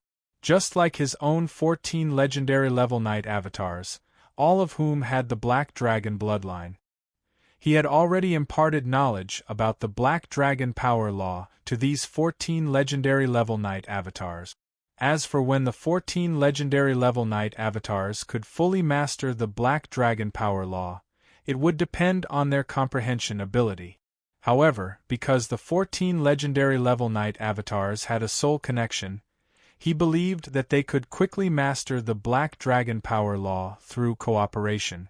In fact, among these legendary level knight, Legend Annabelle had gone the furthest. When she became a legendary level knight, she activated the gravity law of the Rainbow Phoenix bloodline. Although she didn't master much now, she was the first to find the right cultivation path. Lord Ludwig secretly glanced at the Black Dragon Alexis and asked David, Demigod Arthur, can you ask His Highness Black Dragon Alexis about the Golden Dragon bloodline? Alexis, look at Lord Ludwig's Golden Dragon bloodline. Is there any hope of activating the power of laws in the bloodline? David asked the Black Dragon Alexis on his shoulder. The Black Dragon Alexis opened his eyes and glanced at Lord Ludwig, then at the rest of the legendary level lords. Sir, the bloodline of the two dragon bloodlines here is extremely thin. Unless you find a way to strengthen the dragon bloodline by more than 2 times, it is impossible to obtain the laws in the bloodline. The Black Dragon Alexis replied. Hearing the answer of the Black Dragon Alexis, Lord Ludwig and Lord Darrell were extremely disappointed. They understood that only the laws in the dragon bloodline were the most suitable for them. Thank you, His Highness Black Dragon Alexis. Lord Ludwig and Lord Darrell still bowed to the Black Dragon Alexis. This was the guidance of a god. They didn't even dare to think about this before. The Black Dragon Alexis closed his eyes and was too lazy to pay attention to them. This didn't make Lord Ludwig and Lord Darrell have any thought. The two legendary level lords thought that the attitude of the Black Dragon Alexis was normal. If it weren't for David's question, this trivial matter of Lord Ludwig and Lord Darrell wouldn't be worth the Black Dragon Alexis waking up from his sleep. The sleep of the Black Dragon Alexis was for cultivation.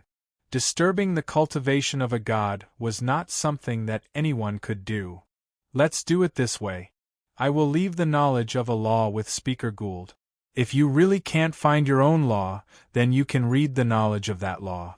I hope you understand one thing.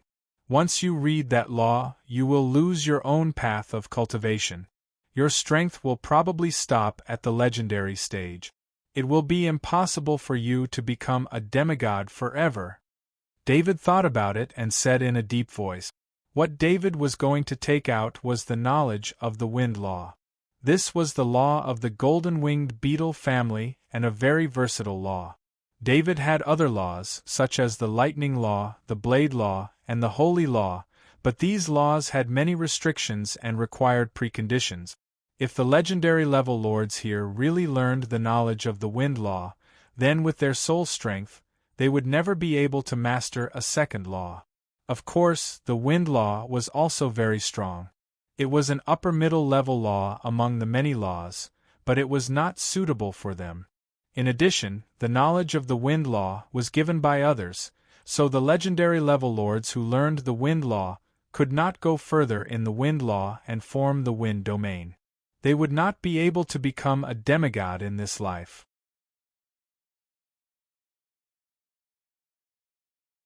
Chapter 1248. In the conference hall of the Supreme Council, there were not only seats for the counselors in the inner and outer circle, but also seats for the audience. There were many people attending the ceremony today, and it should be said to be the largest number of people ever. There were some aristocrats who had been invited, as well as knight aristocrats who had participated in the battle of the great world. There were more than 8,000 of them, and they were all standing in the audience. In this conference hall, there were no seats for the audience, and only the counselors of the Supreme Council could sit there. The lords appeared one after another and flew towards their seat. They entered according to the order of their seats, which was something that all the lords were aware of. The ranking was not really based on strength, and the order of their seats was only based on the strength of their families before a certain period of time. Every 10 years, the order of the seats would be rearranged. When the 14 legendary level lords appeared, they were all smiling. Although the demigod Arthur had mentioned the shortcomings of learning the nomological laws of others, the 14 legendary level lords were well aware of their own talents. Indeed, the 14 legendary level lords were the top geniuses of the current generation who were extremely talented. However, they were also well aware that in the nearly 10,000 years of history of the great world of God, there had only been a few demigods. If their talents were placed in the context of the past 10,000 years of history, their rankings would definitely not be too high. In other words, with their talents, it was almost impossible for them to become a demigod. In that case, what kind of laws did it make a difference? Could the laws that they had comprehended be stronger than the laws that the demigod Arthur had given them? It was just like the dawn cultivation method that the demigod Arthur had given them. Including Chairman Gould, the knight cultivation methods of the 15 top aristocrats combined could not compare to the dawn cultivation method. That was the very reason that the 14 legendary level lords trusted the demigod Arthur more than they trusted their own insight. Hence, the shortcomings that the demigod Arthur had mentioned were not a problem for them at all. After the 14 legendary level lords, David flew out, and all the lords bowed to him while he flew to his seat. After Gould became the chairman of the Supreme Council, David's seat arrangement had long been adjusted, even though he rarely participated in any of the council's activities, even the remote council. The Luce family's seat in the Supreme Council was right beside Chairman Gould's, and could be considered the second most important family in the Supreme Council. The first seat of the Supreme Council was reserved for the chairman, which was a long-standing rule. The last to appear was, of course, Chairman Gould. He flew to the center of the two circles of seat. Ladies and gentlemen, we've won the great realm war against the insectoid race. In this war, we've killed 1 god-tier insectoid, 21 legendary tier insectoids, 183 level 5 insectoids, and hundreds of millions of level 4 insectoids. This is a glorious victory. Chairman Gould loudly announced the results of this great realm war. Not only were the over 80 lords excited, but the many noble knight in the audience were also excited. Most of the people here only knew that they had won the war, but they were not clear about the specific battle result. After hearing the results, they were really surprised and proud. They were surprised that they could kill so many god-tier bugs, and proud that this was the battle result of the night. Every noble knight present had put in a lot of effort for this. However, after the excitement, many nobles noticed that the battle results that Chairman Gould mentioned were actually the battle results of the noble knight. The god-tier bugs were killed by the demigod Arthur, while most of the legendary level bugs were killed by the legendary level noble knight. Some of them were still killed by the demigod Arthur. Today, the representative of the great god is here to reward the meritorious knight. In addition, after the ceremony, the Supreme Council will also give some additional rewards to the meritorious knight," Chairman Gould said in a deep voice.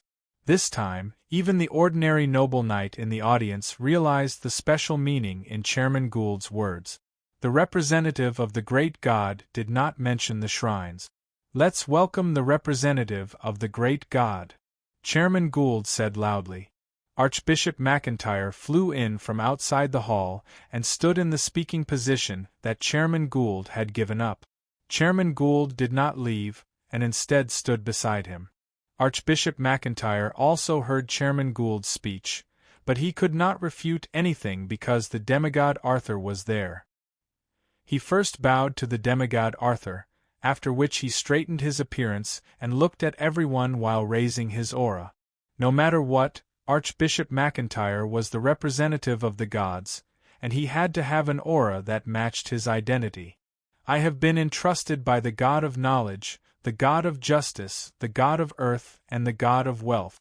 In the name of the great God of war, the great God of knowledge, the great God of justice, the great God of earth, and the great God of wealth, I will reward the knights who contributed to the war between the great world of gods and the great world of insectoids," Archbishop McIntyre said loudly. Since Archbishop McIntyre had mentioned the names of the 5 gods, the nobles present bowed, and the lords in their seats also bowed slightly to show their respect for the great gods. David was the only one who did not move. Ever since he had signed the agreement with the 5 gods, and his subordinate, Black Dragon Alexis, had been invited to participate in the war, his status was considered to be on the same level as the 5 gods to a certain extent. In such a public occasion, David had to maintain his identity. If he did not do so, how could others respect his status? Archbishop McIntyre saw David's attitude, but he did not say anything. In his heart, he agreed with David's attitude. Archbishop McIntyre was not the only one. All the nobles present felt that this was the attitude that David should have. "Next, I will announce the list of 130 barons," Archbishop McIntyre continued. Archbishop McIntyre then read out the 130 names one by one. Every time he read a name, the corresponding noble knight would fly out. Fortunately, the lowest level of knight participating in the war was level 4, so they all had the ability to fly. At least, they could fly in the conference hall. The conference hall of the Supreme Council, including the seats of the councillors, was suspended in the air, and could only be reached by flying. David was also a little surprised. This time, the shrines offered 130 barons at one go. That was not a small sum. The 130 noble knights were excited. It was their moment of glory. Under the witness of more than 8,000 nobles, they flew to the center of the circular conference hall of the Supreme Council in front of all the lords. This position was the most sacred position for most of the nobles. It was the place where the members of the council spoke and the chairman presided over the meeting. It was the place of the highest honor for the nobles. Archbishop McIntyre handed a certificate of nobility to each noble knight. In addition to the certificate of the baron's title, there was also a piece of land that matched the baron's title. It was a title that was conferred based on military achievements, and a piece of land was a must. It was also the source of motivation for the noble knight to fight to the death. The 130 new barons held the certificate of nobility and were about to leave, but Chairman Gould, who was at the side, gestured for them to stay and stand at the side. The 130 barons couldn't wait to stay there for a longer period of time. The longer the glorious moment, the better. "Next, I will announce the list of 42 viscounts," Archbishop McIntyre continued to announce. It was the territory of the Supreme Council, and Archbishop McIntyre was there to ease the tension. He didn't want to meddle with the internal affairs of the nobles. Hence, he wouldn't say anything even if Chairman Gould arranged it. The 42 noble knight flew to the center of the circular conference hall to receive the rewards from Archbishop McIntyre. Next, I will announce the list of 20 earls. Archbishop McIntyre continued to announce after the end of the conferment of the 42 viscounts. The large-scale conferment made the noble knight extremely excited. The title of baron was easier to obtain as long as one worked hard. However, it was much more difficult to obtain the titles of viscount and earl. Besides, the shrines had been controlling the number of viscounts and earls.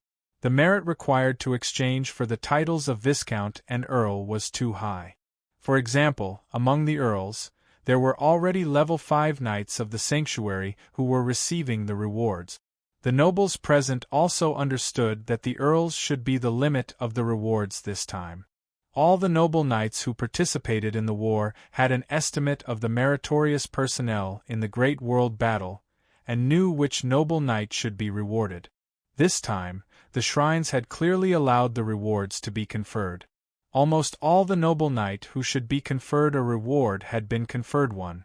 Although it was said to be a reward from the gods, the shrines were conferring rewards on behalf of the god. However, in fact, the gods wouldn't care about such trivial matters. Hence, the conferment of rewards was all discussed by the 5 shrines.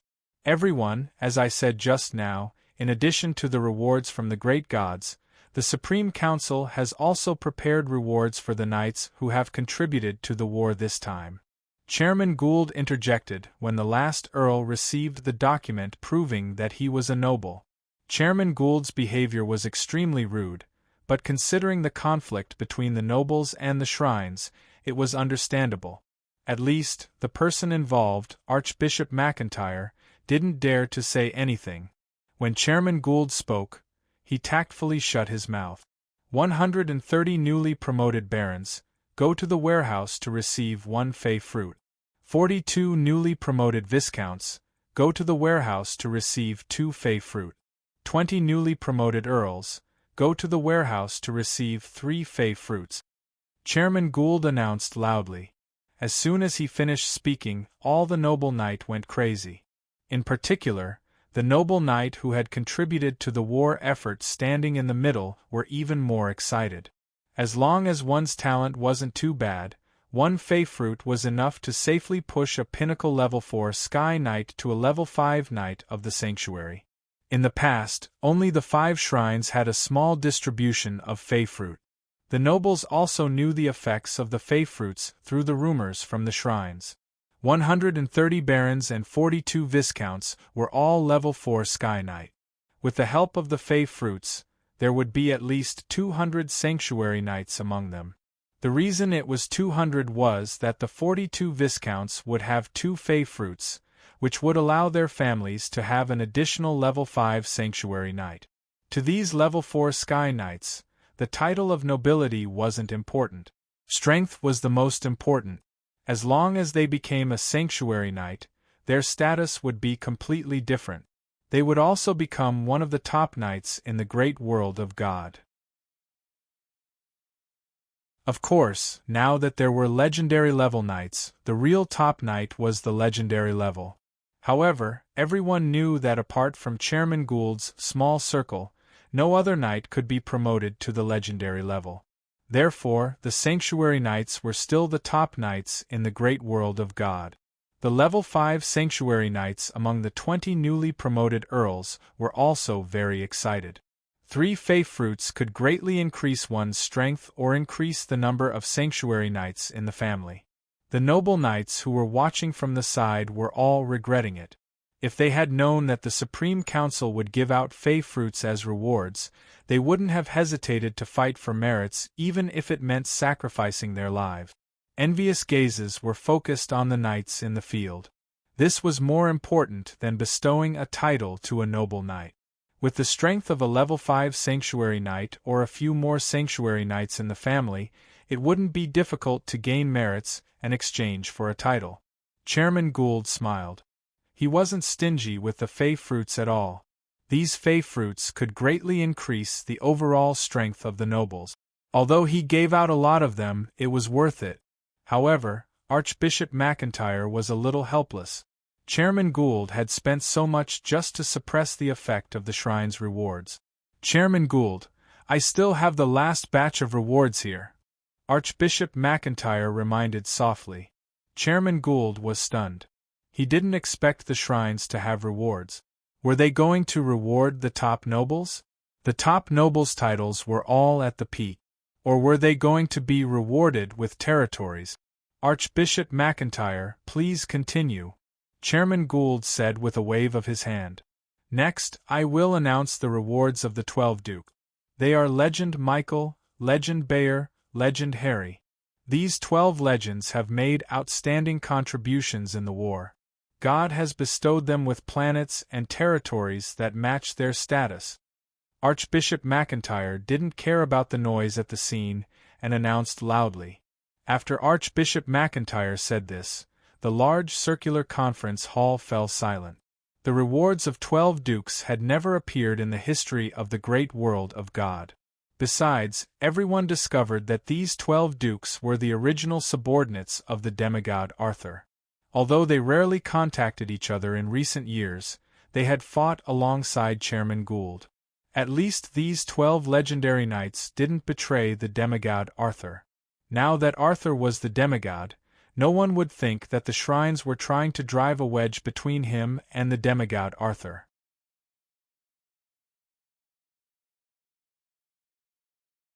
Chapter 1249. Including Chairman Gould and the demigod Arthur, there were a total of 83 counselors in the Supreme Council of the Great World of God. In recent years, after the demigod Arthur's massacre, the number of top nobles had been constantly changing. With the addition of Lord Harlow, the number of counselors of the Supreme Council was the lowest in recent years. In the past, it would probably take decades or even hundreds of years for a new top noble to appear in order to increase the number of counselors of the Supreme Council. It was not easy for a top noble to appear, and it required enough merit that the shrines had no choice but to agree to a promotion and pay the price of a planet as their territory. Even though Lord Harlow and the other 12 knights had saved the entire upper echelons of the Supreme Council and performed outstanding meritorious deeds during the war with the Zergs, Lord Harlow was the only one who was conferred the title of Duke and became a top noble. The top nobles were the representatives of the nobles in the great world of God who had a lot of power. They could formulate their own laws and exercise all their authority on the planet that they owned. At the same time, they could also propose proposals to the Supreme Council and participate in the discussions of various major matters. They were the secular managers of the great world of God. Every top noble was the peak of the nobles in the great world of God, and there were at most 99 of them. However, ever since the establishment of the nobles in the great world of God, the number of top nobles rarely reached 99. That was also related to the fact that the shrines had tried their best to reduce the number of top nobles. This time, the shrines had conferred 12 dukes at once, increasing the number of counselors to 95. Hence, the nobles could tell that the shrines were trying to be friendly to the demigod Arthur. Now that Arthur had reached the status and strength of the demigod, there was nothing else in the secular world that could reward him. The shrines could only use an indirect method to ease their relationship with the demigod Arthur by rewarding his subordinate. After Archbishop McIntyre made the announcement, he glanced at the demigod Arthur. After seeing the smile on the demigod Arthur's face, Archbishop McIntyre finally heaved a sigh of relief. In Archbishop McIntyre's opinion, the demigod Arthur was satisfied with the rewards this time. Speaker Gould, who was standing beside Archbishop McIntyre, also had a look of joy on his face. Why did Chairman Gould have such a good relationship with demigod Gould? Most importantly, they never had any conflicts of interest. In addition, almost everything that Chairman Gould had was given to him by demigod Arthur, which made their relationship even closer. Demigod Arthur never had any demands for power. In fact, if he was willing, the nobles of the great world of God would follow his lead.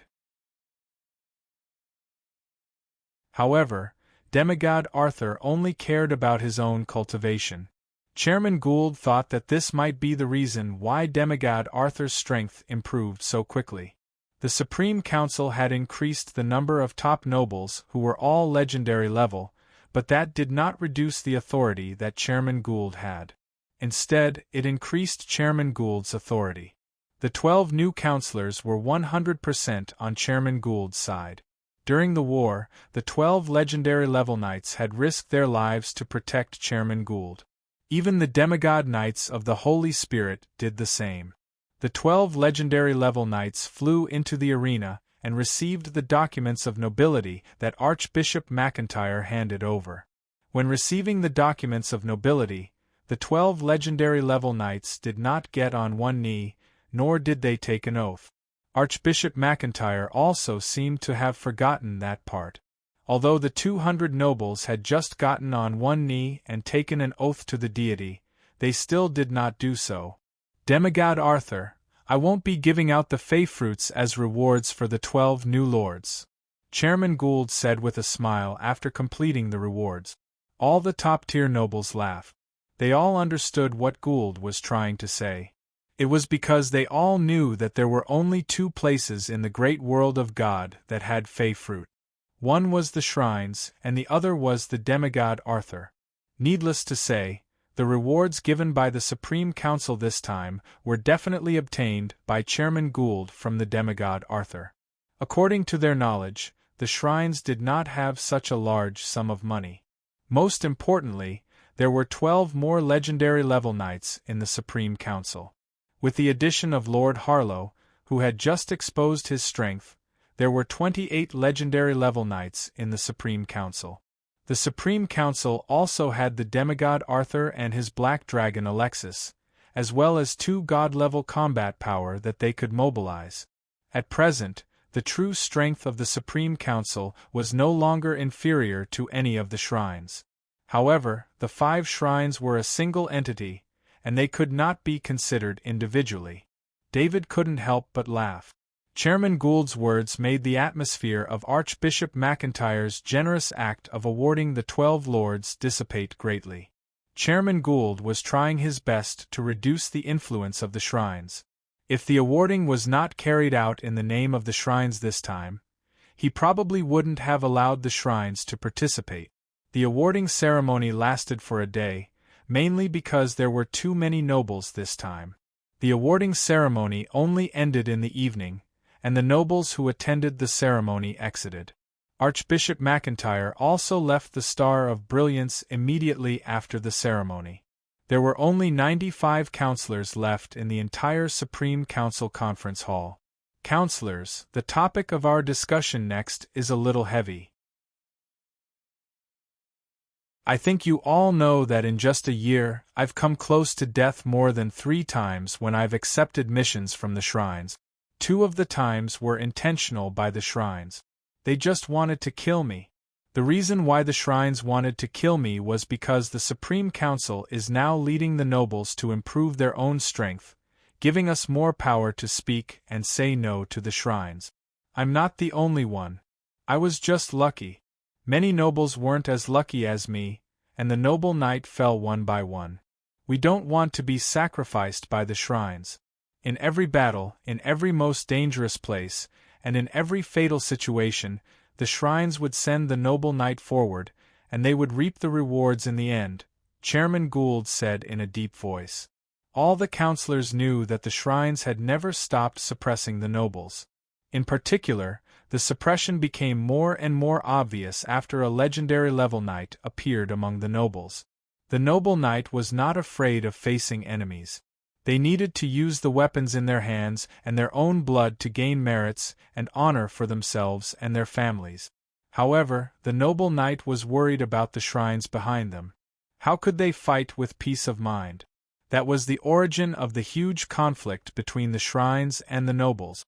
The shrines were only the representatives of the gods, not the gods. They had no right to send the noble knight to his death, or even kill the noble knight behind his back. I need everyone's support. We have to say no to the shrines. We have to have the right to decide whether to participate in the mission. We have to have the right to take charge of the mission. Only then can we ensure that every noble knight's life will not be harmed by the conspirators. Chairman Gould continued. To be honest, the internal affairs of the nobles were extremely complicated. Even though Chairman Gould had established the Dawn Alliance and pulled in the top 14 noble families, he still couldn't obtain absolute power in the Supreme Council. The nobles had more or less connections with the 5 shrines, and it was impossible to cut off these connections all of a sudden. However, Chairman Gould was confident that he could get the unanimous opinion of the councillors this time. That was because the Supreme Council had the combat power to fight against the god. The existence of the demigod Arthur gave the Supreme Council confidence. The next proposal will be put to a vote. The voting method is a public vote on the spot, Chairman Gould said with a smile. As the chairman of the Supreme Council, Gould had the right to decide the voting method. The public vote on the spot was the most transparent. The more than 90 councillors present could immediately know the results of the vote through the live vote. There was no problem with this method. Usually this was the fairest voting method. However, this time was different. There was a huge difference between this vote and the previous one. That was, the demigod Arthur was present. The Hopkinson family agrees with Chairman Gould's proposal. The lives of our noble knight are not pawns that the shrines can consume at will. Lord Ludwig was the first to raise his hand and say. The Fish family agrees with Chairman Gould's proposal. Lord Darrell then raised his hand and said. Subsequently, the other legendary rank lords of the Dawn Alliance expressed their agreement. They were allies with Chairman Gould, and this proposal had been discussed long before the Supreme Council meeting. This was also related to the vital interests of the legendary rank lords. After all, the shrines must first deal with the legendary rank noble knight. The actions of the shrines in a row had illustrated this point. The legendary rank knight now dared not believe in the shrines at all. David's mind moved, and his 13 legendary rank avatars also raised their hands to express their support for the proposal. All the legendary rank lords of the Supreme Council agreed to the proposal, and then the other lords raised their hands one after another. Even those lords who had ulterior motives also raised their hands and agreed to the proposal after hesitating for a while. These lords who had ulterior motives had no choice but to agree. To be honest, they didn't have the guts to oppose Chairman Gould's proposal in front of the demigod Arthur. These lords were even more annoyed with Chairman Gould. Chairman Gould was obviously borrowing the power of the demigod Arthur. Otherwise, why would he make this proposal when the demigod Arthur was participating in the meeting? The demigod Arthur rarely participated in the Supreme Council meetings. Now that he was sitting there, no one wanted to be hated by him. Not to mention, the black dragon Alexis was lying on the shoulder of the demigod Arthur, which put pressure on the lords who had ulterior motives. None of the lords present objected, and they all raised their hands. The Rose family supports Chairman Gould's proposal. David finally raised his hand and said with a smile. To be honest, if it weren't for Chairman Gould, he would have returned to Planet Gammy long ago. With his experience, the affairs of the Supreme Council couldn't pique his interest at all. Very well, all the members of the Supreme Council have agreed to my proposal. In the future, the missions of the shrines must be issued by the Supreme Council and led by the Supreme Council. I will send the Supreme Council's decision to the 5 shrines and inform them of our decision, Chairman Gould said with a wave of his hand. Chairman Gould had indeed made use of the demigod Arthur to bring up this proposal that would have been difficult to pass. With this proposal as the basis, there would be a standard for the relationship between the Supreme Council and the shrines. That was also an important change in the relationship between the Supreme Council and the shrines. In the past, no matter how angry Chairman Gould was, he couldn't decide the relationship between the Supreme Council and the shrines.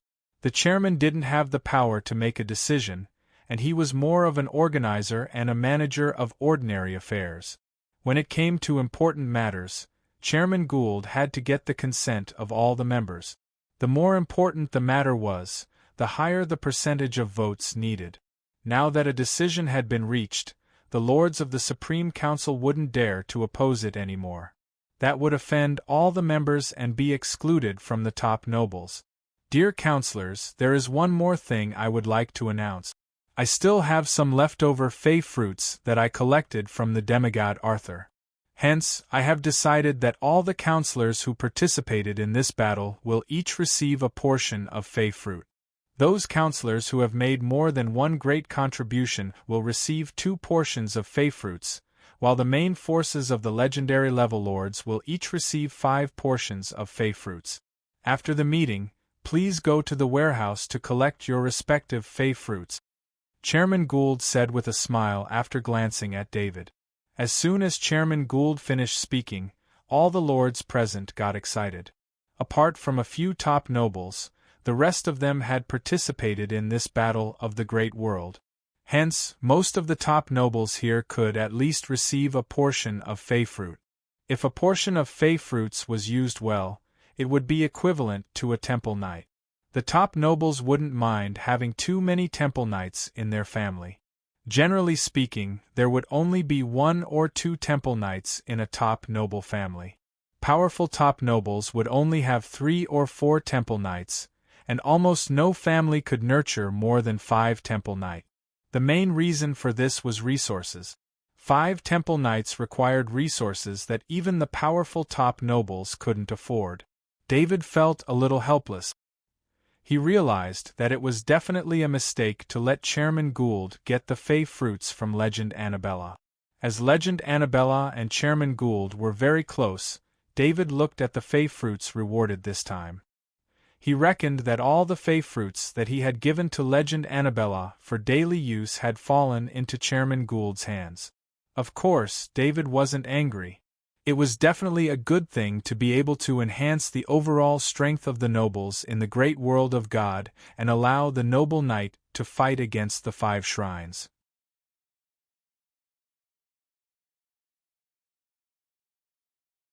Chapter 1250. At the end of the Supreme Council meeting, David and Chairman Gould sat in the chairman's office. Arthur, thank you for the fey fruits. You've helped me a lot this time, Chairman Gould said with a rare flattering smile. Chairman Gould also knew that he had taken too many fey fruits this time, but when he found Legend Annabelle to take some fey fruits, she took out a space ring that was full of fey fruits that were consumed as normal fruits in the castle. At that time, David didn't ask Chairman Gould to take as much as he could, but Chairman Gould took the space ring full of fey fruits along with the space ring.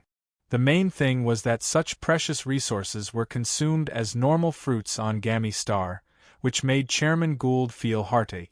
In the entire Gammy Star, only David, Legend Annabelle, and Legend Anton were the 3 knight, and those fey fruits were enough to make hundreds of Knight Templars appear among the noble knights.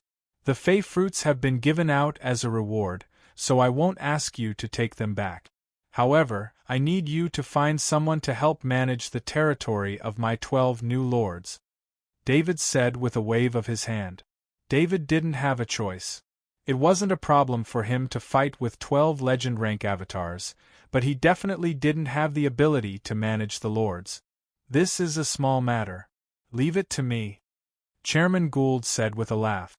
Although there weren't many stewards who could manage a planet's territory, and the main family couldn't find 12 experienced stewards, there were still 14 legend rank lords in the Dawn Alliance. It wouldn't be a problem for each of them to take out a steward and lead a group of stewards. After receiving so many benefits from David, he had to do something. This is an insight ball that I made. It contains the rule of wind. It is also something that I promised the legend rank lords of the Dawn Alliance. The energy contained in it is enough to comprehend it 20 times. Use it yourself, David said as he took out an item and handed it to Chairman Gould. This insight ball was the knowledge of the law of wind that David had copied from the demigod golden-winged Beetle King's avatar through a long-distance soul connection. The technology of the perception sphere was obtained from the space destruction shrines. It was originally used by the shrines for their priests to comprehend divine spells. The energy inside the perception ball was the power of faith. After David filled the perception ball with the power of faith, he removed the recharging function. So, if one wanted to recharge the perception ball, other than God's spirits, no one else could do it. Even shrines could not do it.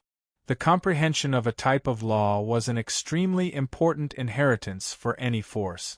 Although it was easy for David to obtain the rule of wind, it wasn't the reason why he could give it away without any restrictions. The rarer it was, the more precious it was. Including Chairman Gould, there were a total of 15 legendary lords in the Dawn Alliance. In addition to the new members, David had made 20 perception balls, which was more than enough. Giving the perception sphere to Chairman Gould would also allow him to better control the Dawn Alliance. I heard that they asked you for a favor. In fact, they overstepped their boundaries. You've given them enough.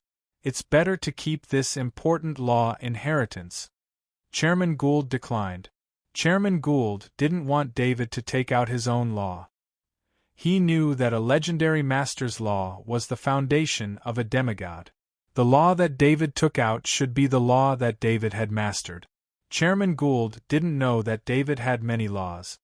He thought that the rule of wind was David's only law. It should be known that comprehending one type of law was already extremely difficult, let alone comprehending multiple types of laws. Gould, this rule of wind is just a law that I got by accident. My main law is not the rule of wind. David understood Chairman Gould's meaning and said with a smile.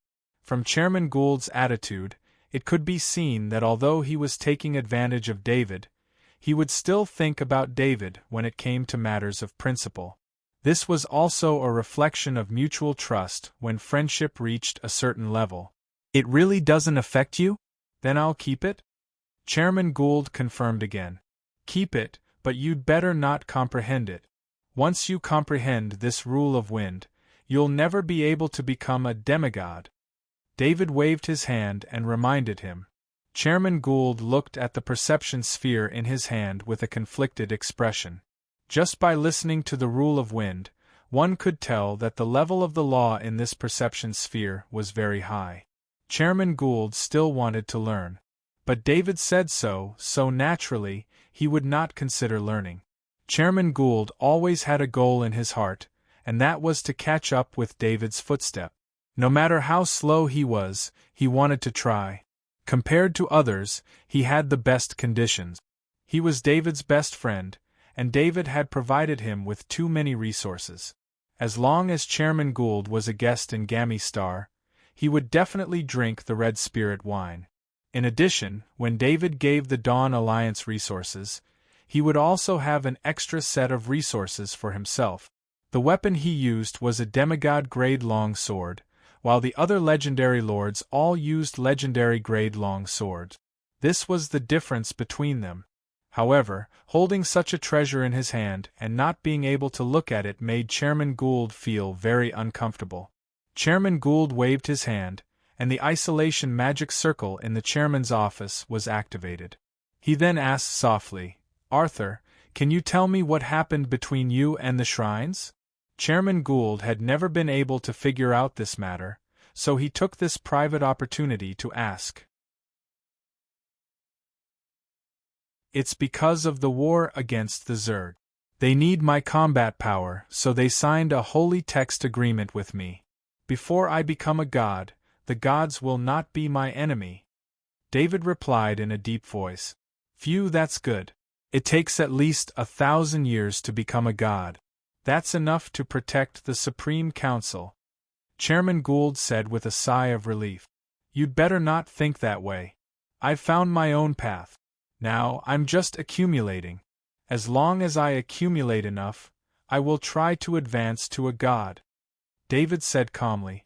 David was very sure that he could become a god, and it would not take too long. David had a clear goal for himself. He did not want to become a god who became a god through faith, but a god who cultivated to become a god. Of course, he did not have the inheritance to become a god through faith. Even if he wanted to, he would not be able to achieve it in a short time. However, this was not the main thing.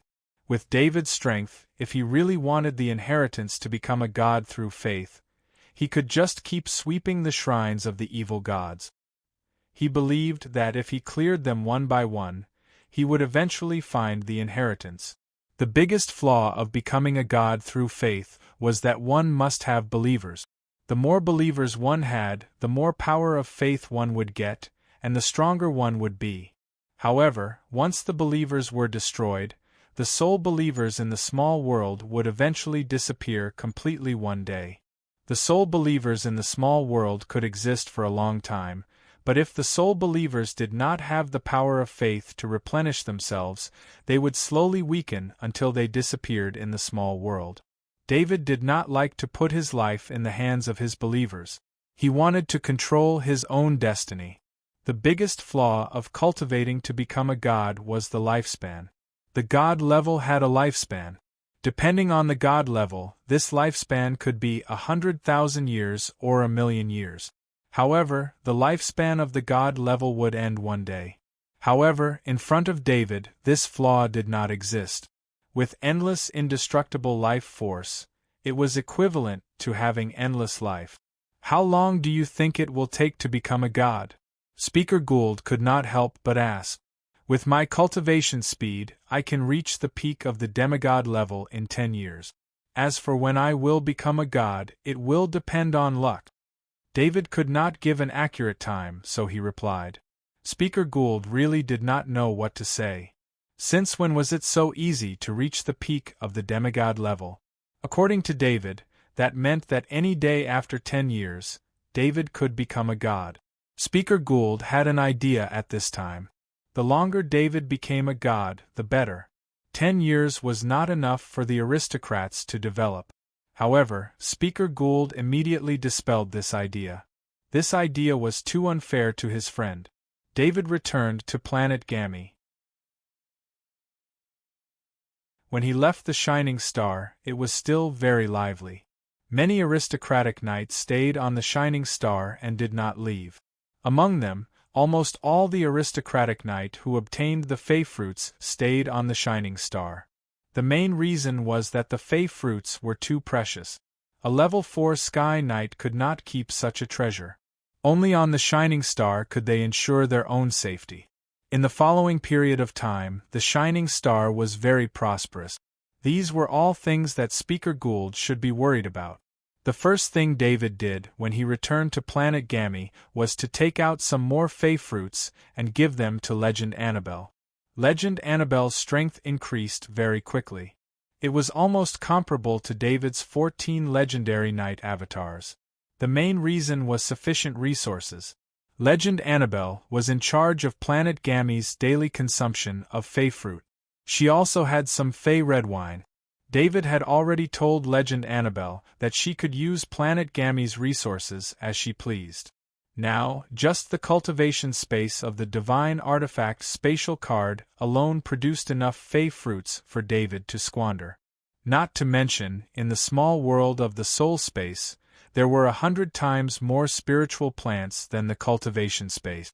David had been deliberately controlling the number of Fey fruits he took out because he was worried that they would cause trouble. However, it was different now. Why did Speaker Gould dare to reward so many Fey fruits? One had to know that David had a lot of Fey fruit. Speaker Gould didn't know about this recently. In the past, Speaker Gould didn't think of giving out Fey fruits on a large scale. The most important reason was David's status. In the past, Speaker Gould only dared to give out Fey fruits and Fey red wine in a small area because he didn't want to cause trouble for David. However, now that David had the same status as a god, Speaker Gould no longer had any scruples. That was why he took out a large number of Fey fruits as a reward.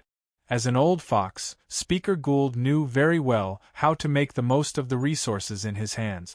Legend Annabelle took the space ring full of Fey fruits and said embarrassedly, "Sir Lord, you won't blame me, right? Don't give them away this time. You've seen it for yourself. Gould doesn't care about the Fey fruits you've given away. He just casually gave them away to others," David said in a mocking tone. Legend Annabelle blushed. She put away the space ring, bowed slightly, and left quickly. David looked at Legend Annabelle's back and said, "Annabelle, I need to go into seclusion for a while. You are in charge of everything." David shook his head. He didn't intend to ask about the relationship between Legend Annabelle and Speaker Gould. It was better to let nature take its course. His figure flashed, and he appeared in the castle with the Void Break talent ability. David sat in the training room, got rid of distracting thoughts, and began to fuse the energy of the speed law and the power law into the destruction law every day. Every time he cultivated, the amount of law of destruction produced was extremely small. He didn't have the slightest bit of rest, and after that, he would cultivate at full capacity every day. The intervals between cultivation were time for recovery, and during this time, he would also learn the knowledge he obtained from the Space Temple of Destruction. Unlike the knowledge obtained from the knowledge orbs, the knowledge developed by the Cube's Super AI system required David to learn. Since David's spirit was very strong, and he had many soul avatars to speed up his thinking, his learning speed was very fast. David didn't plan to go to the insectoid world immediately. Even though the Shadow Attendant had finished purifying a small part of the soul of the Queen Mother's battle body on the third day, he still let the Shadow Attendant continue to purify a small part of the soul. Now was not the time to go to the insectoid world. At least, he had to wait until the Queen Mother's anger from losing her battle body had subsided. Only then would David reactivate the 2 Emperor-level inheritance patterns, and let the 2 insectoid gods and the 5 cloned demigod avatars start training again. The resolution of the Supreme Council of the Great World of God regarding the Shrine's missions was sent to the 5 shrines. The 5 shrines were very dissatisfied with this resolution, and the 5 shrines wanted to use their influence to influence the Supreme Council.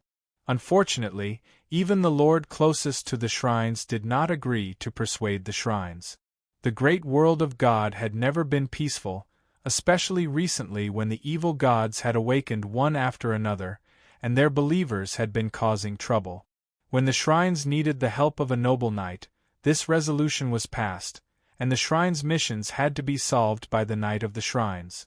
During this period, many shrines' knights had fallen, and the shrines urgently needed the help of a noble knight. The Great World War had a great impact on the 5 shrines. The fall of a large number of shrines' knights had also greatly reduced the strength of the 5 shrines.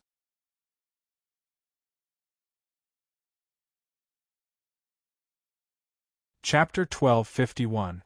In Death's small world, there was an illusion in front of the throne.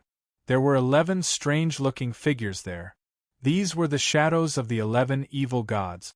They were having their first meeting after awakening in their own small world. "Death, is this the best opportunity you were talking about?" the barbaric strength god asked in a deep voice. As the last god to awaken, the barbaric strength god immediately understood the current situation in the great world of God through various means after awakening. He realized that although the great world of God was in turmoil, the rule of the 5 gods was still unbreakable. As for the shrines, they were not very useful to gods. If the 5 gods wanted to, they could solve the problem of the nobles through divine prophecies at any time. Currently, the nobles in the great world of God were dissatisfied with the actions of the 5 shrines. However, their faith in the gods had not changed. Of course, the more powerful the noble knight, the weaker their faith. Unless it was a knight trained by the gods themselves, only then would they maintain a devout faith in the gods. Mastering great power would allow one to understand the world better. Barbaric strength god, stop complaining. No one would have thought that the war between the bug race world and the great world of God would end so quickly. Death shook his head helplessly. Indeed, the reason why Death dared to awaken all the evil gods was because of the war between the great world of God and the bug race world. From Death's point of view, this would be a long and drawn-out war. Especially the space portal that he had created, which connected the great world of God and the bug race world. As long as the space portal did not disappear, the war would not stop. Death would never have thought that the bug race would desperately squeeze the power of the space portal in order to increase the capacity of the space portal. In the end, the space portal collapsed prematurely. He also did not expect that the powerful bug race world, with so many god-level bug race experts, would almost be killed by the 5 gods of the great world of God. This is actually not bad. At least the war between the bug race world and the great world of God gave us a chance to awaken safely. The god of fire said in a deep voice. With the great world war between the insectoid world and the great world of God, the twilight of the gods could awaken the evil gods one by one at a lower cost. What are we going to do? The shadow god's figure seemed to be faintly discernible, and his voice was deep and serene. Shadow god's question made most of the evil gods look at Death God. After all, Death God was the one who had awakened all the evil gods. Let me first talk about the current situation in the great world of God, and then give a few feasible directions. Then, we can discuss which direction to take. The 5 shrines of the great world of God and the Supreme Council of the Nobles were at odds with each other. Although there was no war between them, it was not easy for them to cooperate. Demigod Arthur, on the other hand, is a rising force in the great world of God. The Black Dragon Alexis has always been by Arthur's side. The Grim Reaper's expression turned gloomy when he mentioned the Black Dragon Alexis. Most of the evil gods present knew that the Black Dragon Alexis was imprisoned by the Grim Reaper, and they understood how the Grim Reaper felt when he lost a god-tier puppet. For some reason, the gods of war actually accepted the existence of demigod Arthur, and even allowed the Black Dragon Alexis to move freely in the great world of God. The Black Dragon Alexis also played an important role in the Great World War, the Grim Reaper continued. Isn't that obvious? Of course, we need the combat power of the Black Dragon Alexis. At the same time, the Black Dragon Alexis is only a god tier who has cultivated to become a god. He doesn't need faith, and he won't steal the believers of the gods of war. The god of fire said in a low voice. Currently, we have a few options. One is to cooperate with demigod Arthur. Rumor has it that demigod Arthur once mobilized 3 god tiers to fight the god of war's main body, and there was no winner in the end. The Grim Reaper said with some hesitation. If it was possible, the Grim Reaper would definitely not want to cooperate with demigod Arthur. However, his hatred for the 5 gods could not be compared to demigod Arthur's. Since demigod Arthur had shown his value, the Grim Reaper would have to work with demigod Arthur in order to find a place to stay in the great world of God again.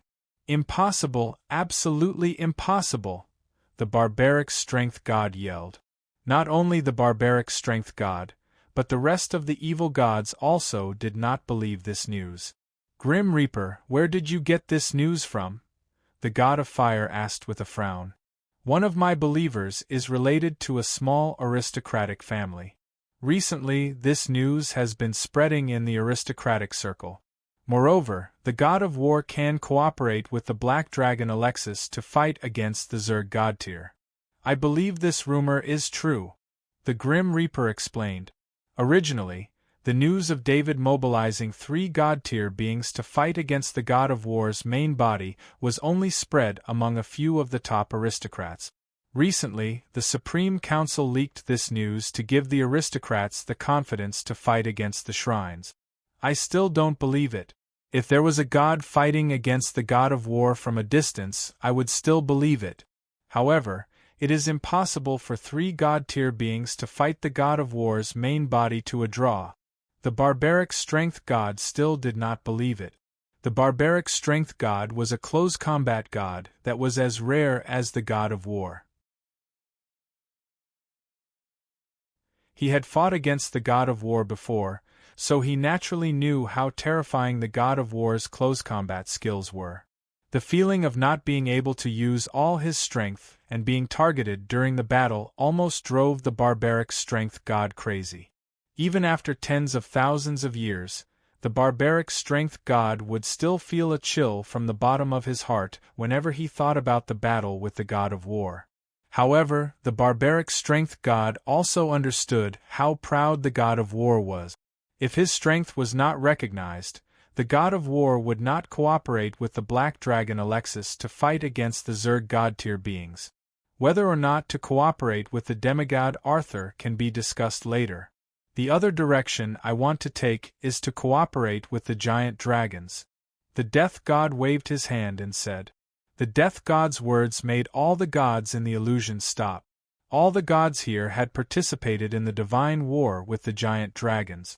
They were also the survivors of the divine war that had lasted for tens of thousands of years. During the era of the giant dragons, humans were enslaved, and the gods had to live carefully under the pressure of the giant dragons. Until the gods could no longer tolerate the rule of the giant dragons, they raised their weapons and attacked the giant dragons. During that war, many planets were completely destroyed, and many gods fell into an eternal slumber. That was an era where there were many gods. During that era, every human genius was valued and nurtured by the powerful gods to become a new god. It was also because of the cooperation between the gods during the era of the giant dragons that the number of gods increased significantly. At the end of the era of the giant dragons, it was a long and drawn-out divine war. The entire world was filled with battlefields. The greatest advantage of the gods was their immortality. As long as they had believers, the gods could hide their bodies in the small world and rely on their divine thoughts to carry out divine descent to attack the giant dragons. Even if the divine descent died in battle, at most, they would lose their divine thoughts. The damage to the gods' bodies was limited.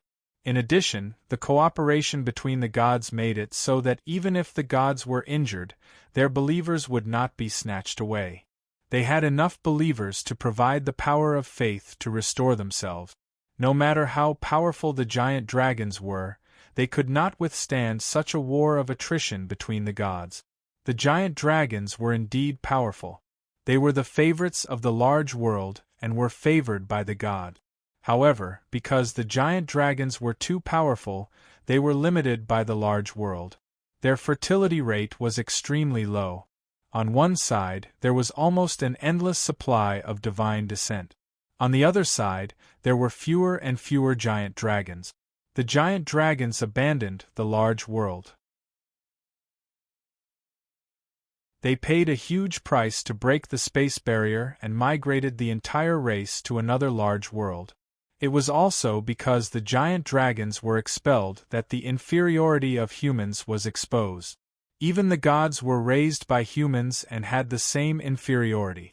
After losing the common enemy, the large world did not usher in peace. The gods began to attack each other for the sake of their believers. Many gods who did not fall during the age of the giant dragons fell at the hands of other gods after the end of the age of the giant dragons.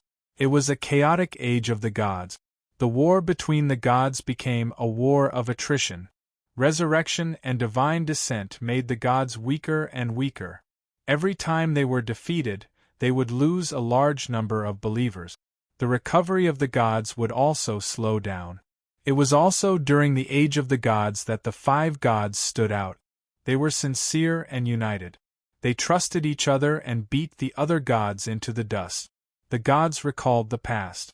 They were a little hesitant about Death's proposal to cooperate with the giant dragons. The third direction is to infiltrate the large world of the Interstellar Federation. The power of the gods in that world will be greatly suppressed. However, it does not mean that they will not be able to generate faith. As long as we establish shrines in the Interstellar Federation, we can obtain faith from the Interstellar Federation, Death continued. After I woke up, I studied the Interstellar Federation. As far as I know, the Interstellar Federation is a desert of faith.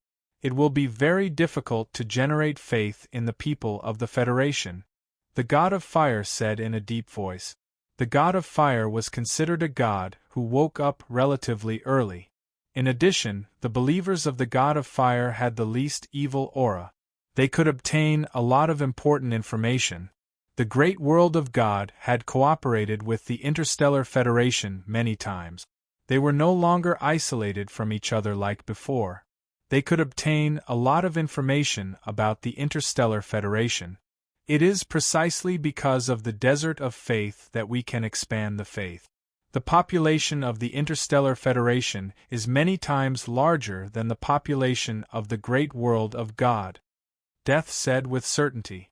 If it was not for the fact that expanding the faith of the Interstellar Federation required the cooperation of the believers of other gods, Death was prepared to try it himself.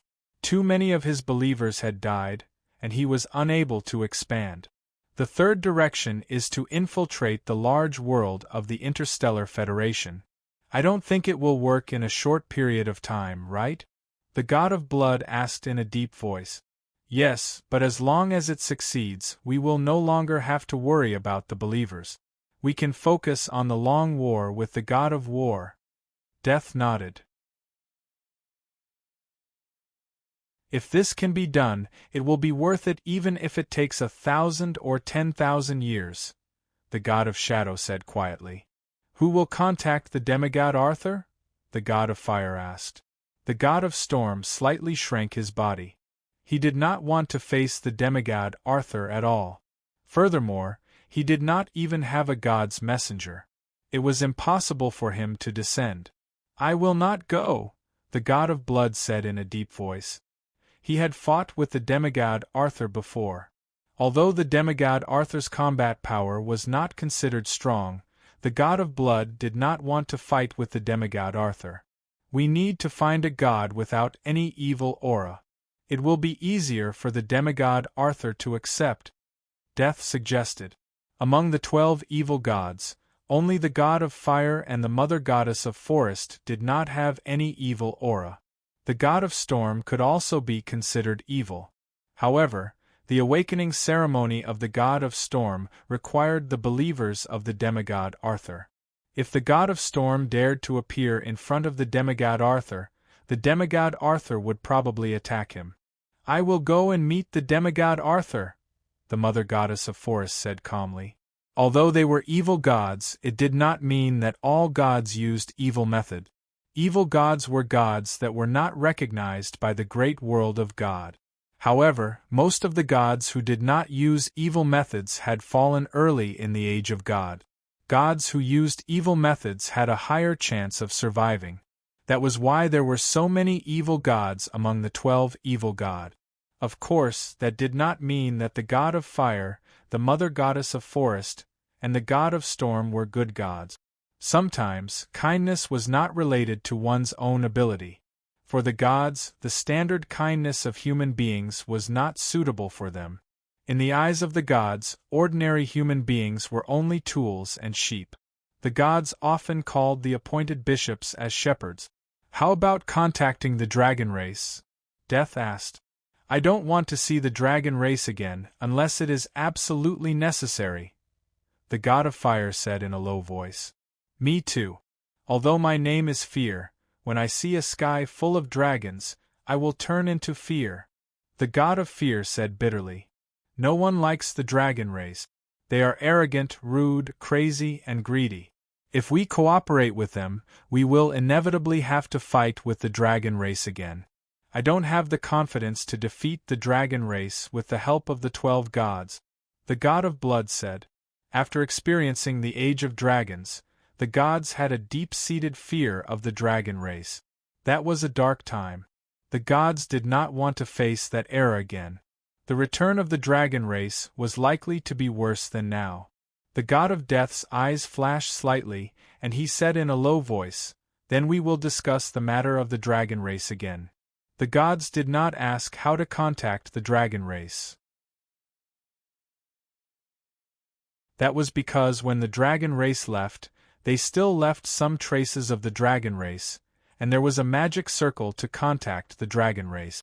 However, that was also one of the last means of the gods. The gods thought that contacting the dragon race to return was equivalent to dying together with the 5 gods. Until the last moment, no god would use this means. Of course, no one knew the current situation of the dragon race. Their judgment was based on the combat power of the dragon race when they left. When the dragon race left, they still kept enough god-level dragons to protect themselves. That was a power that was enough to make any big world afraid. The gods did not think that the dragon race could not survive and reproduce after arriving in the new big world.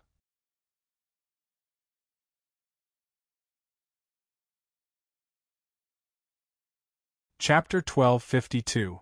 The believers of the Mother Goddess of the Forest were the most mysterious.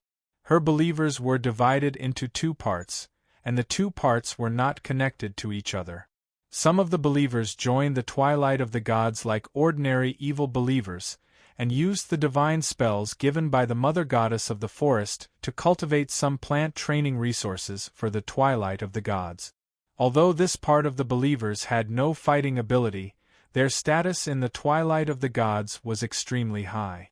No evil believers would offend the believers of the Mother Goddess of the Forest, because doing so would cause them to lose the already scarce training resources. The other part of the believers didn't even know about the twilight of the gods. These believers were produced by the seed of faith left behind by the Mother Goddess of the Forest before she fell asleep. Lady Catherine was the first daughter of the Hopkinson family without bloodline, and she was also a very famous noble lady in the great world of God. If someone said that Lady Catherine was a believer of an evil god, no one would believe it. The Hopkinson family was a top noble with the bloodline of the Golden Dragon. At the same time, Lord Ludwig was a legendary knight who had a very good relationship with Speaker Gould. With such an identity, even if Lady Catherine didn't inherit the bloodline of the Golden Dragon, she didn't need to believe in an evil god. Lady Catherine was sitting in front of her dressing table at this time. She was the only one in this independent dressing room, and there were no maids beside her. Lady Catherine looked at her own face in the mirror in front of her. Her smooth and flawless skin was enough to make her appearance even better than that of the upper class. Among the many noble ladies, her skin could be ranked in the best bat. The few noble ladies with particularly good skin were almost all close friends, and they had the same little secret between them. Lady Catherine took out a small stump and muttered to it.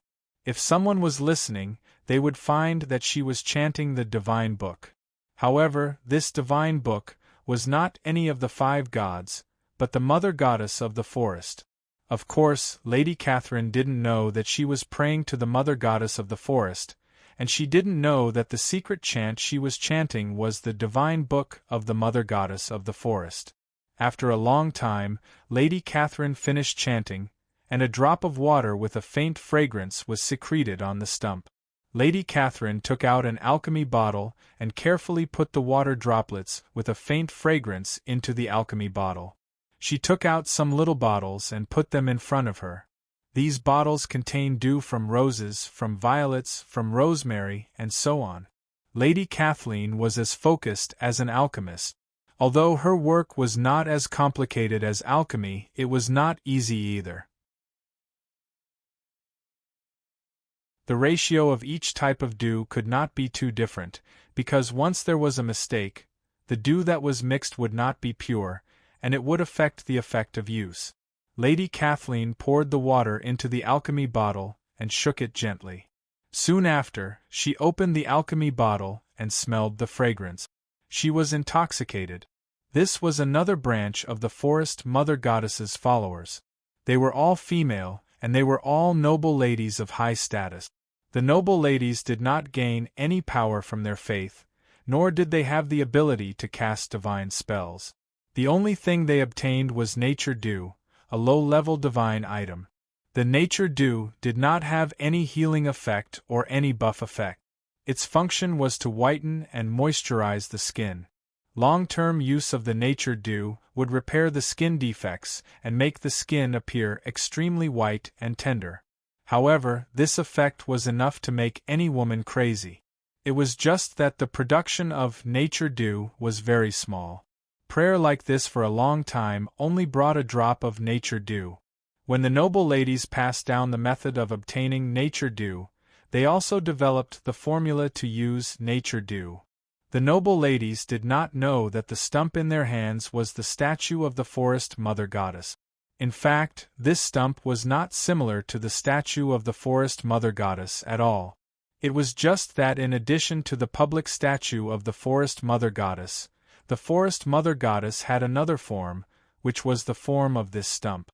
As long as a specific pattern was drawn on the stump, it would have the same effect as a single person praying to the statue. Even if a noble lady discovered the secret of the divine book, they would keep it a secret for the effect of the nature dew. This secret had always been spread among the noble ladies, or it was passed down from mother to daughter. This belief only had an effect on women. Even if a man held a stump and chanted the same divine book, it would not have any effect. Lady Kathleen carefully opened the alchemy bottle. She looked at the crystal-clear liquid in the alchemy bottle and smiled. This was the amount she used in a day, and it could maintain her perfect skin. Lady Kathleen's mother could still maintain the appearance of 40 years old even when she was 100 years old. It was because of the nature dew that Lady Kathleen learned to make her own nature dew from a young age. Lady Kathleen put away the alchemy bottle and poured the nature dew into it when she was about to take a bath.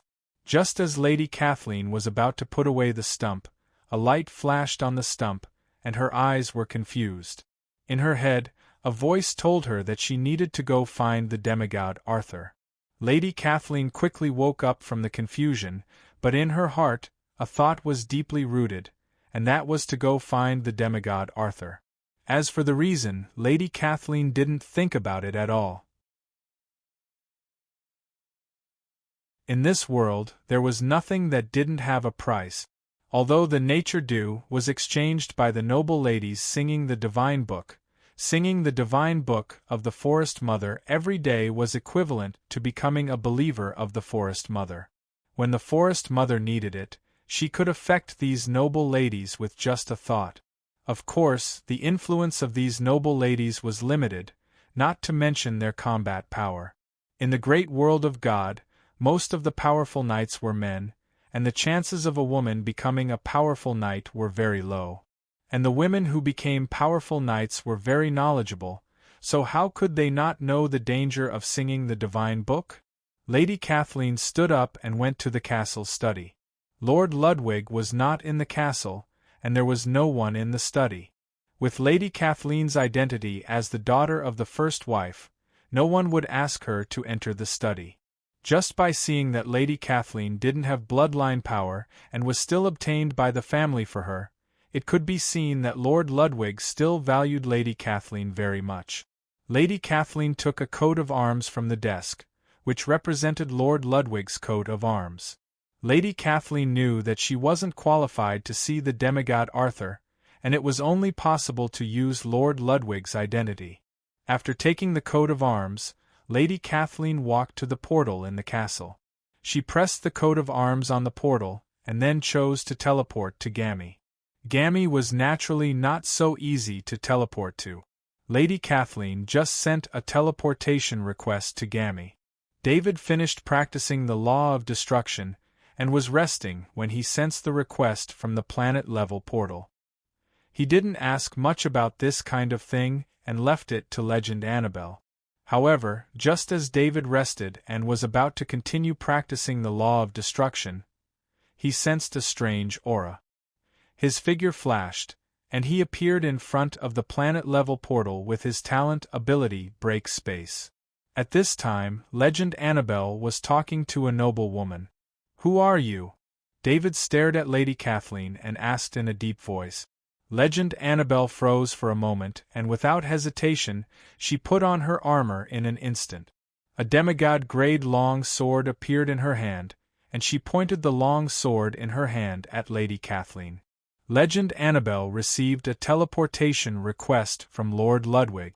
As someone who understood the organization Dawn Alliance, Legend Annabelle naturally knew that Lord Ludwig was a member of the Dawn Alliance and had a close relationship with Speaker Gould.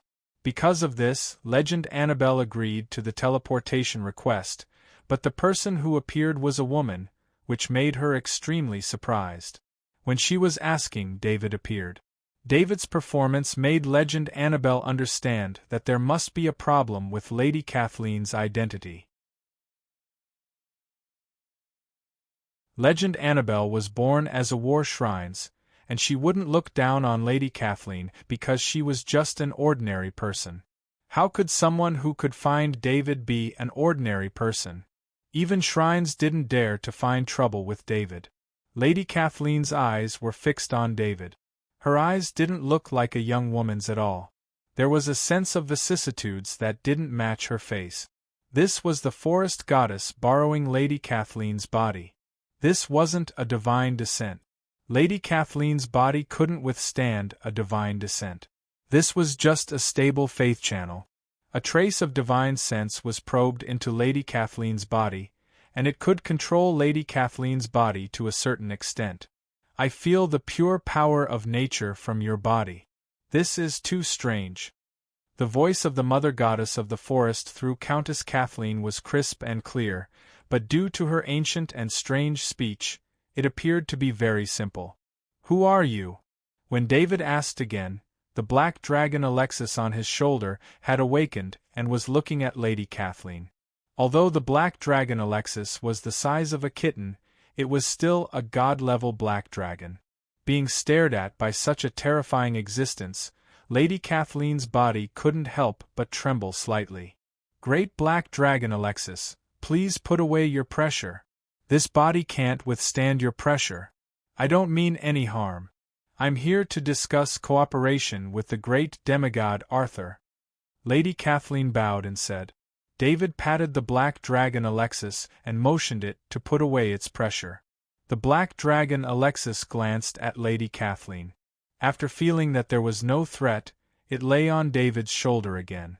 When the forest goddess saw the black dragon Alexis and demigod Arthur's relationship, an inexplicable fear arose in her heart.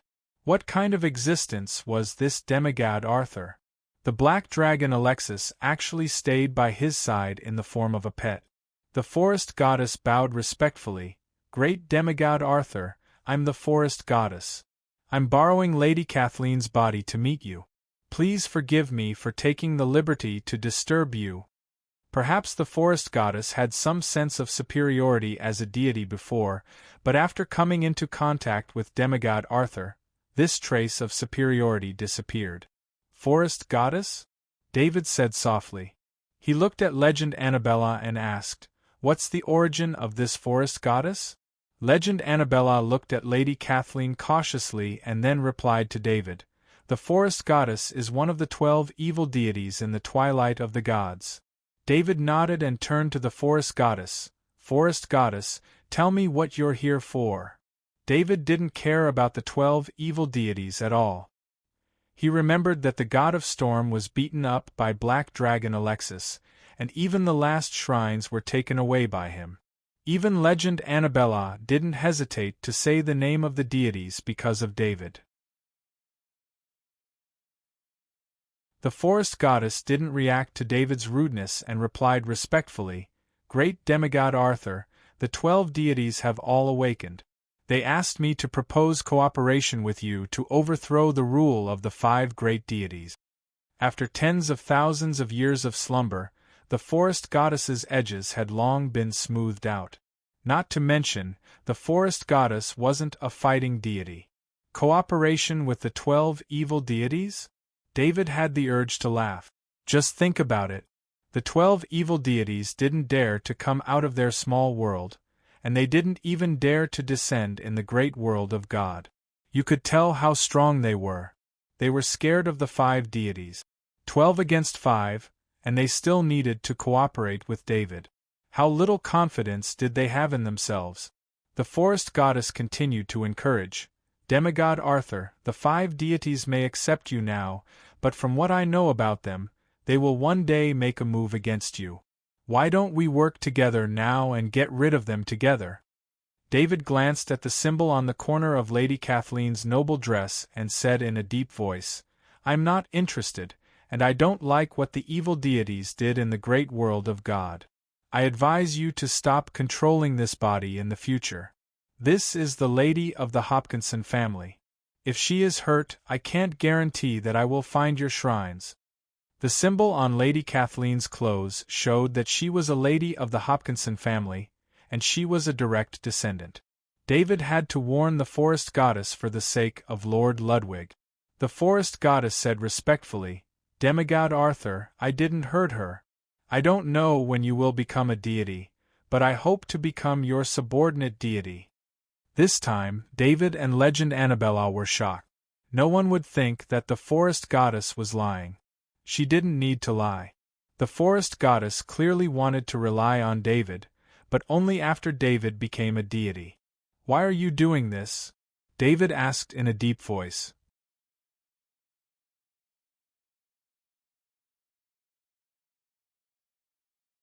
Chapter 1253.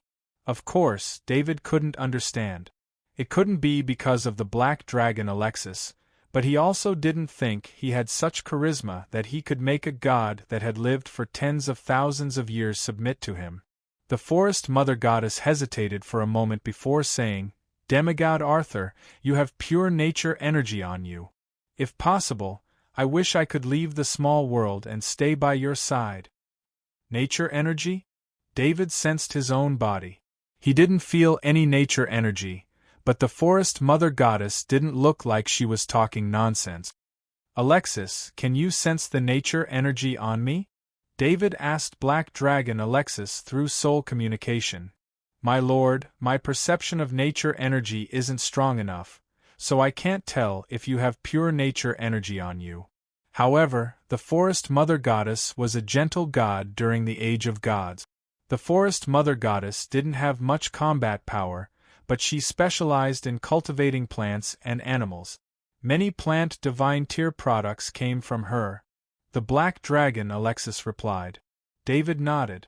As he thought about nature energy, he suddenly thought of the small world in his soul space and the world tree. Perhaps the pure nature energy that the forest mother goddess sensed was the aura of the world tree. However, David didn't expect the forest mother goddess to be able to sense this aura. He had met 5 gods before, and none of them had sensed the aura of the world tree. Although the world tree was in David's soul space, its aura constantly leaked out of the small world and enveloped David's body. This allowed David to be unaffected by the laws of any large world. This allowed David to unleash his full combat power in any large world. Gods rarely invaded other large worlds. The main reason was that they would be suppressed by the large world when they did. With their strength greatly affected, they would be at a great disadvantage when fighting the local gods of the large world. Just like the Great World War between the Great World of God and the Bug Race's world.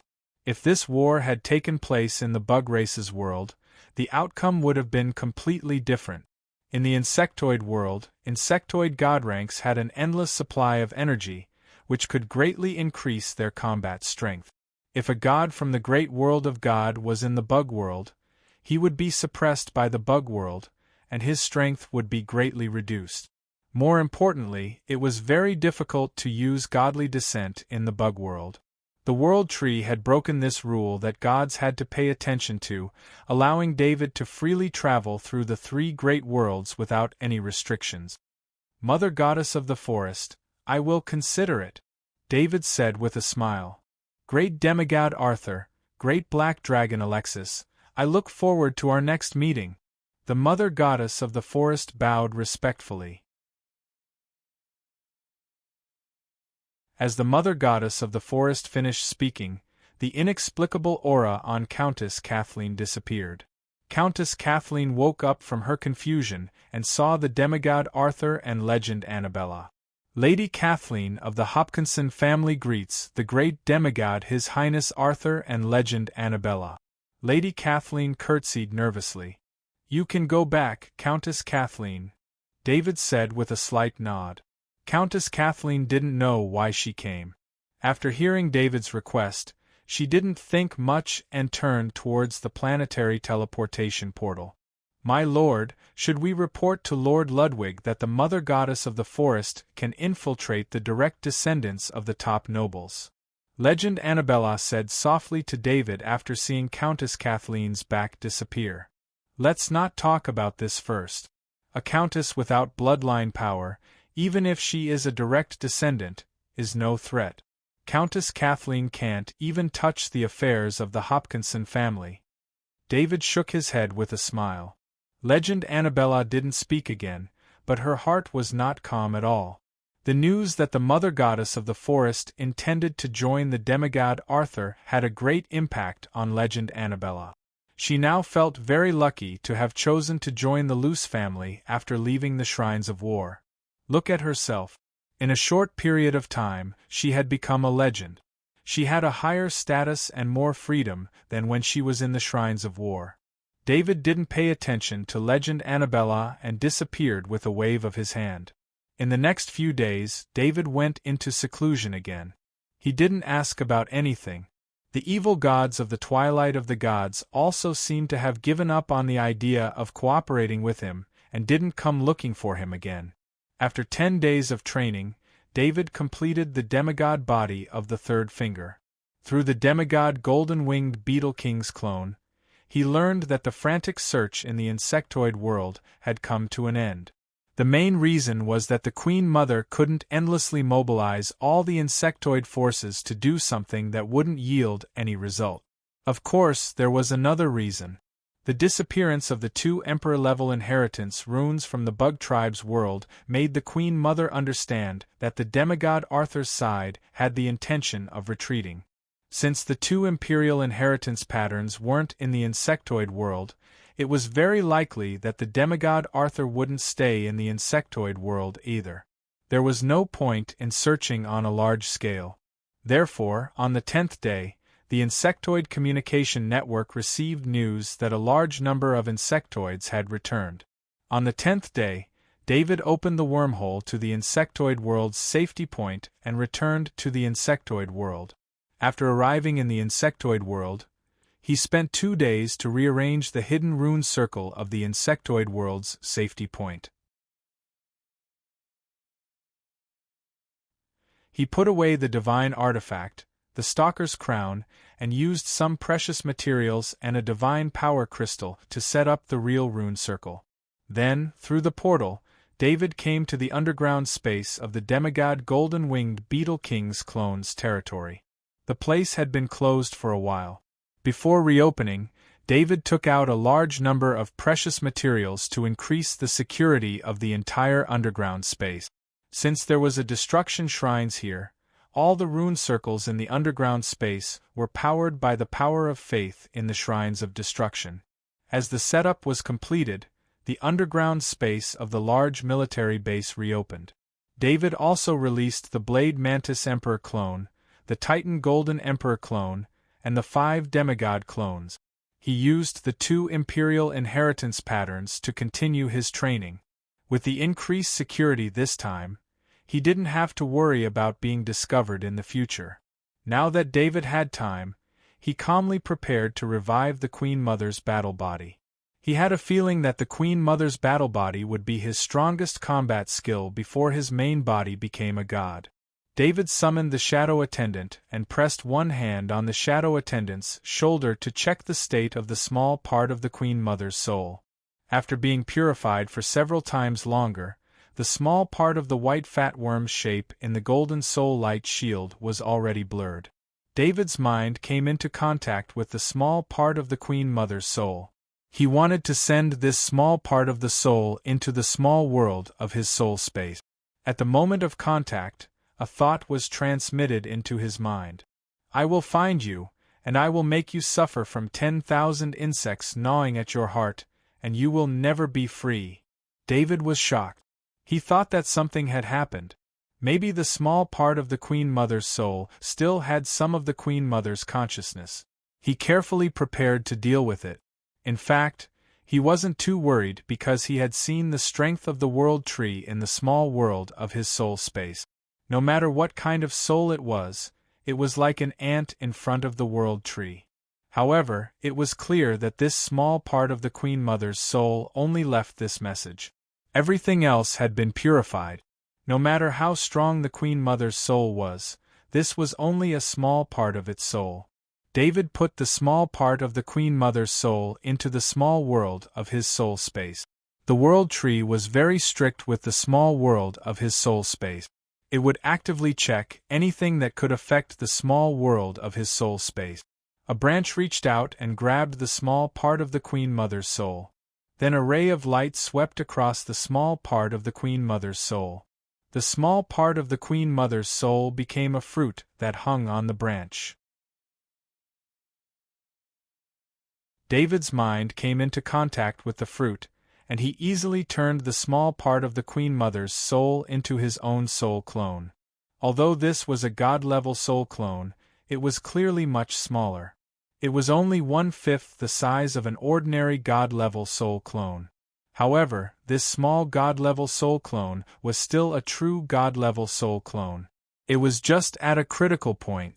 If it was smaller than this small God-level soul clone, it would fall out of the category of God-level souls.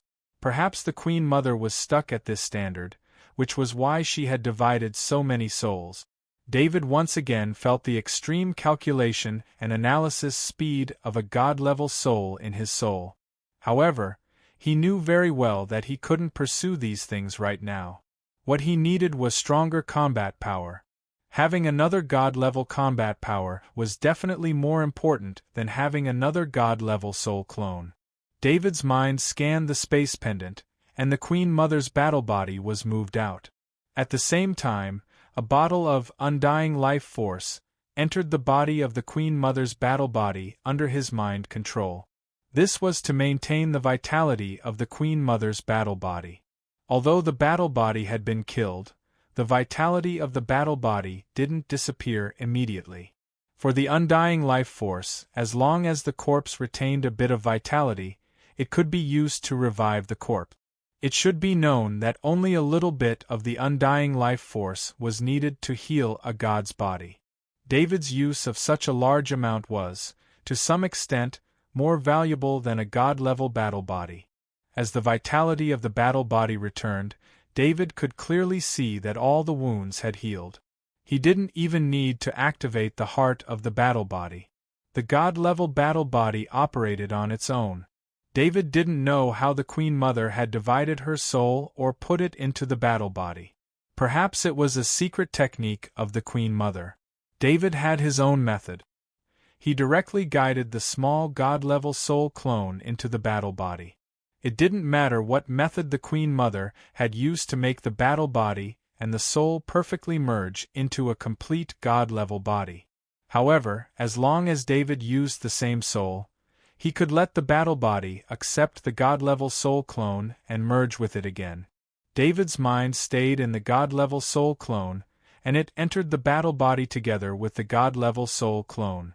After the God-level soul clone entered the battle body, energy kept coming from all over the battle body. After a short while, David felt that the battle body's energy was about to dry up. David was shocked. With a thought, the 5 demigod clones stopped cultivating at the same time. The demigod clone with the imperial inheritance pattern flew next to the battle body. The demigod clone pressed one hand on the battle body, and the surging power of faith went into the battle body. The battle body was like a greedy sponge, crazily absorbing the power of faith. Part of the power of faith was turned into soul energy, and it went into the God-level soul clone. With the help of the soul energy, the God-level soul clone easily opened up a soul space. Inside the battle body, patterns lit up one after another. Then, talent patterns appeared in the soul space of the God-level soul clone.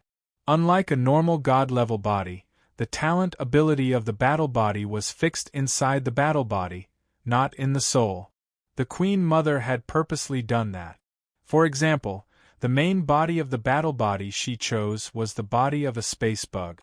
She used the body to fix the space bug talent ability in the battle body.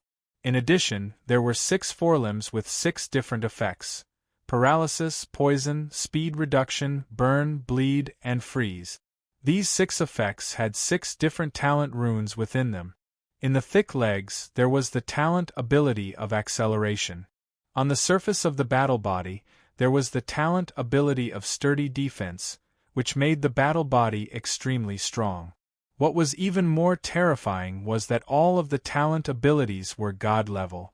David couldn't figure out how the Queen Mother had done it. How did she make the battle body have so many god-level talents all of a sudden? This was the first life form he had seen that had more talents than him. It made him understand that there was always someone better than him. David didn't know that the Queen Mother's method was unimaginable to the gods of other worlds. She used a huge amount of god-level power to strengthen those talents. This process lasted for tens of thousands of years. In the end, all the talents were upgraded to god level. That was why the bug world had endless power of faith. In other worlds, which god would be willing to do that? In addition, paralysis, poison, speed reduction, burning, bleeding, freezing, acceleration, and sturdy defense were all god-level talents. It was hard for David to imagine how horrifying the consequences of being hit by the Queen Mother's battle constitution would be. He would probably be inflicted with all kinds of negative statuses, and his combat ability would be greatly reduced. Coupled with the extreme attack speed of the battle constitution, the opponents of the battle constitution would be miserable.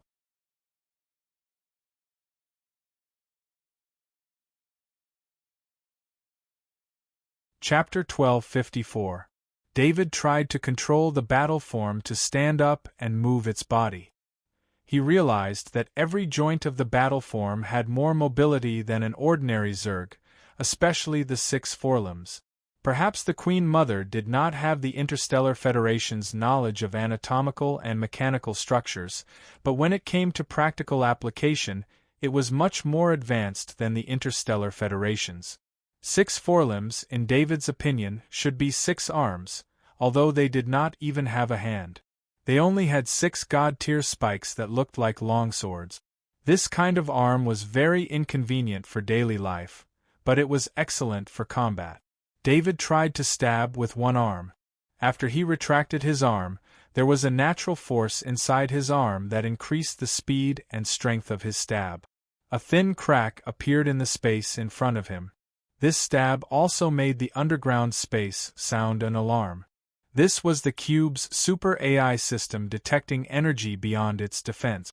David quickly turned off the alarm. He did not expect that a casual attack from the battle form would be so powerful.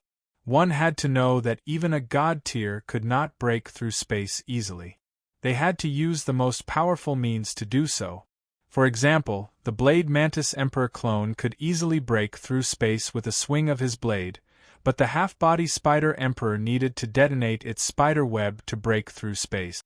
Every god tier had their own way of breaking through space, but every god tier's method was their most powerful attack. However, the battle form was not even full of energy. This was the conclusion that David came to after sensing the battle form. The battle constitution was like a supersized battery. As long as there was divine power stored inside, the power of faith generated by the inheritance rune would be converted into divine power after entering the battle constitution. The divine power would then be absorbed and stored by the battle constitution. The battle form storage method was not directly stored in the battle form. If that was the case, the 200-meter-tall battle form could only store a limited amount of divine power.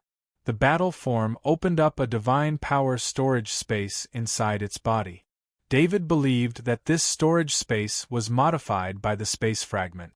In order to allow the space fragment to hold more divine power without exploding, the space fragment was surrounded by divine power crystals. The 4 walls of the space fragment were completely made of divine power crystals. Legend had it that the small worlds of the gods were built using divine power crystals. David had never built a small world himself, so he did not know the specific. However, when he saw the space that stored divine power, he felt that even a small world created by a god would not be so extravagant. There were at least a few 100 million divinity crystals here.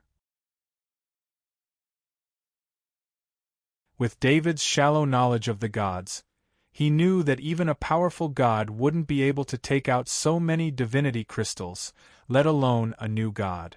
When David saw so many divine power crystals, he could not help but feel heartache for the queen. No wonder she was almost hysterical after her battle form was killed. If it were David himself, just the loss of so many divine power crystals would make him react more violently than the Mother Empress. What David did not expect was that compared to the battle form, hundreds of millions of divine power crystals were nothing. This was the queen's tens of thousands of years of hard work. The queen had sacrificed tens of thousands of years of bug geniuses to gather a battle form like this. David did not control the battle form again. He was afraid that he would really destroy this underground space. The battle form flew between the 5 demigod clones and the 2 god-level bug god. When they were cultivating, they would split a portion of their power of faith and put it into the battle form.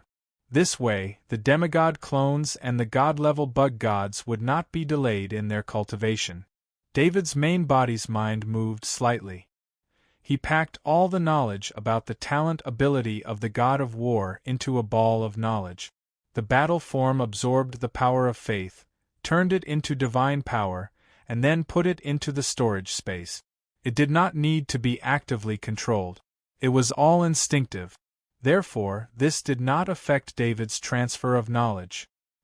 He put the ball of knowledge into the battle form's mind, and a large amount of knowledge was absorbed by the god-level soul clone inside the battle form. In order to form the pattern of the god of war, David could not help the battle form grasp the knowledge in the ball of knowledge. The god-level soul clone had to absorb all the knowledge on its own. However, David had passed the talent ability of the god of war to the Blade Mantis Emperor clone, the Titan Golden Emperor clone, and the Black Dragon Alexis, and they all succeeded. The 3 god-level soul clones all grasped the talent ability of the god of war. David believed that although the battle form's god-level soul clone was small, it would not have a problem grasping the talent ability of the god of war. David thought this process would take at least a few days, but after only 3 hours, the pattern of the god of war appeared in the battle form's soul space. This meant that the battle form had grasped the talent ability of the god of war. The battle form's speed was even faster than the 2 god-level insectoids and the Black Dragon Alexis grasping the talent ability of the god of war. Every part of the battle form was made up of the most talented insectoids. The battle form was a pieced-together body, and each part had its own extreme potential. When the Queen Mother assembled them, she kept part of the potential of the insectoids, and the potential of the battle form was unimaginable. This was reflected in many aspects. Grasping the talent ability of the god of war was one aspect of learning. Even the god-level soul clone did not fully understand the knowledge of the talent ability of the god of war, but the battle form could use it on its own. In the end, the god-level soul clone had to rely on the feedback of the battle form to truly grasp the talent ability of the god of war. David looked at the battle form and couldn't wait to test its power. During the Great World War between the Great World of God and the Insectoid World, the Queen Mother's battle form used the speed of the battle form to suppress the god of war for a short period of time. Now that the battle form had the talent ability of the god of war, its battle skills had reached god level. What kind of terrifying effect would it produce? David even wondered if the god of war could still defeat the battle form. One must know that the battle form had to withstand the suppression of the great world of God. Of course, there was nothing David could do now. After the resurrection of the battle form, the godly power in his body had been used up. The most important thing now was to replenish it. David also began his official seclusion. He no longer thought about anything and just sat in the destruction shrines to train quietly every day. The 12 evil gods of the Twilight of the Gods had tried to contact demigod Arthur for cooperation. After failing to get his consent, they began to plan to send Faith to the Interstellar Federation. This job was very troublesome. There was only one way to leave the great world of God and go to the Interstellar Federation, and that was to go through the star field of chaos to the guardian planet and enter the outer space of the battle planet from the border. However, there were many Knight Templars on the guardian planet, and they were constantly paying attention to the situation at the border. Moreover, even if they went out of the border, they would have to face the Interstellar Federation's blockade of the battle planet. It could be said that as long as one was above level 3, it was almost impossible to pass these two checkpoints and enter the Interstellar Federation. In the past, there had been believers of evil gods who had entered the Interstellar Federation, but those believers would lose contact with their god as soon as they entered the Interstellar Federation. They couldn't even use divine spells, let alone increase their strength. All these problems couldn't stop the 12 evil gods from developing. They didn't immediately implement this plan. It was just an idea. For the gods, time was not important. They had all the time in the world to develop and grow. In many remote planets in the great world of God, people with weak wills would be tempted from time to time. These people might have become believers of evil gods because their lives were not going well, or because they wanted more. However, it was obvious that the 5 shrines had long been on guard against this move of the evil gods. The 5 shrines were originally distributed throughout the great world of God. Their shrines had strengthened their patrols, and some planets that didn't have shrines were regularly visited by shrines. As long as the shrines found believers of evil gods, they would immediately send priests to purify them. "We must get the help of the Supreme Council," Archbishop Barney said in a deep voice. Archbishop Barney and the other 4 archbishops were now in the public space fragment. They had met to discuss the current situation in the great world of God. Due to the simultaneous activation of the 12 evil gods, believers of evil gods appeared on many planets in the great world of God.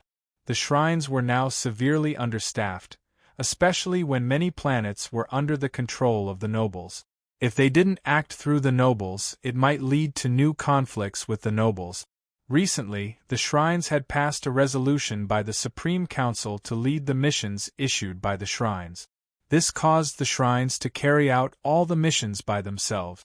At first, it was still manageable. However, as a large number of believers of evil gods appeared every day, and these believers were too random. They were distributed in all corners of the great world of God. If this continues, I'm worried that there will be more and more believers of evil gods, especially when there are conflicts between the shrines and the nobles. The nobles don't support the shrines' preaching, so our influence on the ordinary people is reduced. In the long run, the number of believers of evil gods will grow, and it will cause more and more harm, Archbishop Ambrose said in a deep voice. To be honest, the shrines of war are already powerless at the moment. I hope to cooperate with the Supreme Council. Why don't we agree to the Supreme Council's request? We'll just give out missions and set the merit. The rest will be handled by the Supreme Council, Archbishop McIntyre said helplessly. The shrines of war were the weakest. Every time they were sent out to carry out a mission, Archbishop McIntyre had to worry about whether there would be any losses. The main reason was that the shrines of war really couldn't afford any more losses. Perhaps to the god of war, it didn't matter if the shrines of war were weakened for a short period of time. After 100 years, the shrines of war would naturally recover. But to Archbishop McIntyre, how could he face the god of war if he didn't have enough merits? I also hope to cooperate with the nobles. There are too many restrictions on sending out priests. It's time for us to reconcile with the Supreme Council. Let's make some concessions on our side first to deal with the evil god's influence. Archbishop Julian said. The archbishops had all been notified by their respective deities that the 12 evil gods had all awakened. For a long time to come, they would focus on attacking the evil god. In fact, the god of war and the other 4 deities didn't pay much attention to the 12 evil gods. The 12 evil gods weren't a match for the 5 deities back then. The 12 evil gods had been struggling at death's door for tens of thousands of years. During this time, the 5 deities had received the power of faith from the great world of God, and continuously increased their own strength. In comparison, the 12 evil gods weren't a match for the 5 deities at all. However, the 12 evil gods' methods were very strange, and the 5 deities had to pay more attention to them. Since all of you have the intention to cooperate with the Supreme Council, send someone to talk to the Supreme Council. Let the Supreme Council join in the work of eliminating the believers of the evil gods. Archbishop Adele said in a low voice. The 4 archbishops looked at Archbishop McIntyre, causing him to be shocked. This wasn't a good task. Archbishop Barney, you'd better make the trip. Archbishop Ambrose was the first to look away. He was a little disappointed with Archbishop McIntyre, and didn't want to leave such an important task to Archbishop McIntyre. Hence, he said to Archbishop Barney. Sure. Archbishop Barney didn't refuse, and nodded in agreement. Among the 5 archbishops, only Archbishop Barney had the best personal relationship with the Supreme Council. Archbishop Barney's figure disappeared into the public space fragment. As soon as he left the public space fragment, he immediately called Bishop Bolin, and then they went to the Supreme Council headquarters of the Shining Star together. The reason why he called Bishop Bolin was because Bishop Bolin was the one who was really close to Chairman Gould. They were brothers. In the Supreme Council, Chairman Gould was also troubled. The 5 shrines had been very active recently, and didn't hand over the task to the Supreme Council. This caused the noble knight to have no way to gain merit. For a short period of time, due to the terrible impact of what the shrines had done previously, the Supreme Council could still suppress the noble knight. However, if the noble knight didn't have the opportunity to gain merit for a long time, there would be problems within the nobles. When the gods established the aristocratic system, the nobles were inseparable from the shrines. The shrines would issue tasks, and the noble knight would gain merit by performing the tasks. They could only keep their title by consuming merit. If the nobles didn't gain merit, their next generation would lose 1 rank when they inherited the title. When the title was only a baron, their next generation wouldn't be able to inherit the title, and they would fall out of the noble class. Hence, merit tasks were extremely important to the nobles. This was also the reason why the nobles would do their best to train their family knight. The nobles had to be recognized by the gods to be true nobles. In other words, they had to be recognized by the shrines. This made it impossible for the nobles to completely get rid of the shrines.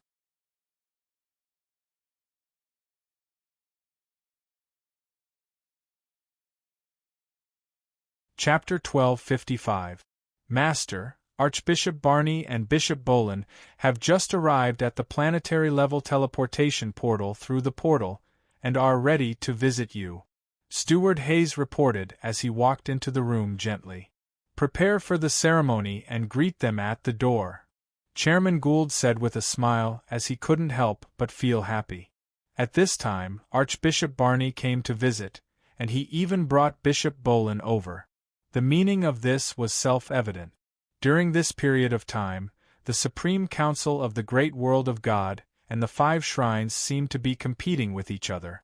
The 5 shrines completed all the missions on their own, and the Supreme Council also suppressed the noble knight from participating in any missions. They wouldn't even help with the missions. Under such circumstances, it was a matter of who could persist to the end. It seemed that the 5 shrines would be the first to give up, so the Supreme Council had the upper hand. If it had been other archbishops who came, Chairman Gould would have been able to treat them lightly, but Archbishop Barney was different. With Bishop Bolin's relationship, he had to maintain enough respect for Archbishop Barney. The standard high-level reception was organized by a team of council knights, who lined up neatly in front of the Supreme Council. Chairman Gould changed into a gorgeous lord's robe, and waited for the arrival of Archbishop Barney with a smile on his face. A carriage with the logo of the Earth Shrines was driven to the door by a 5th-level priest.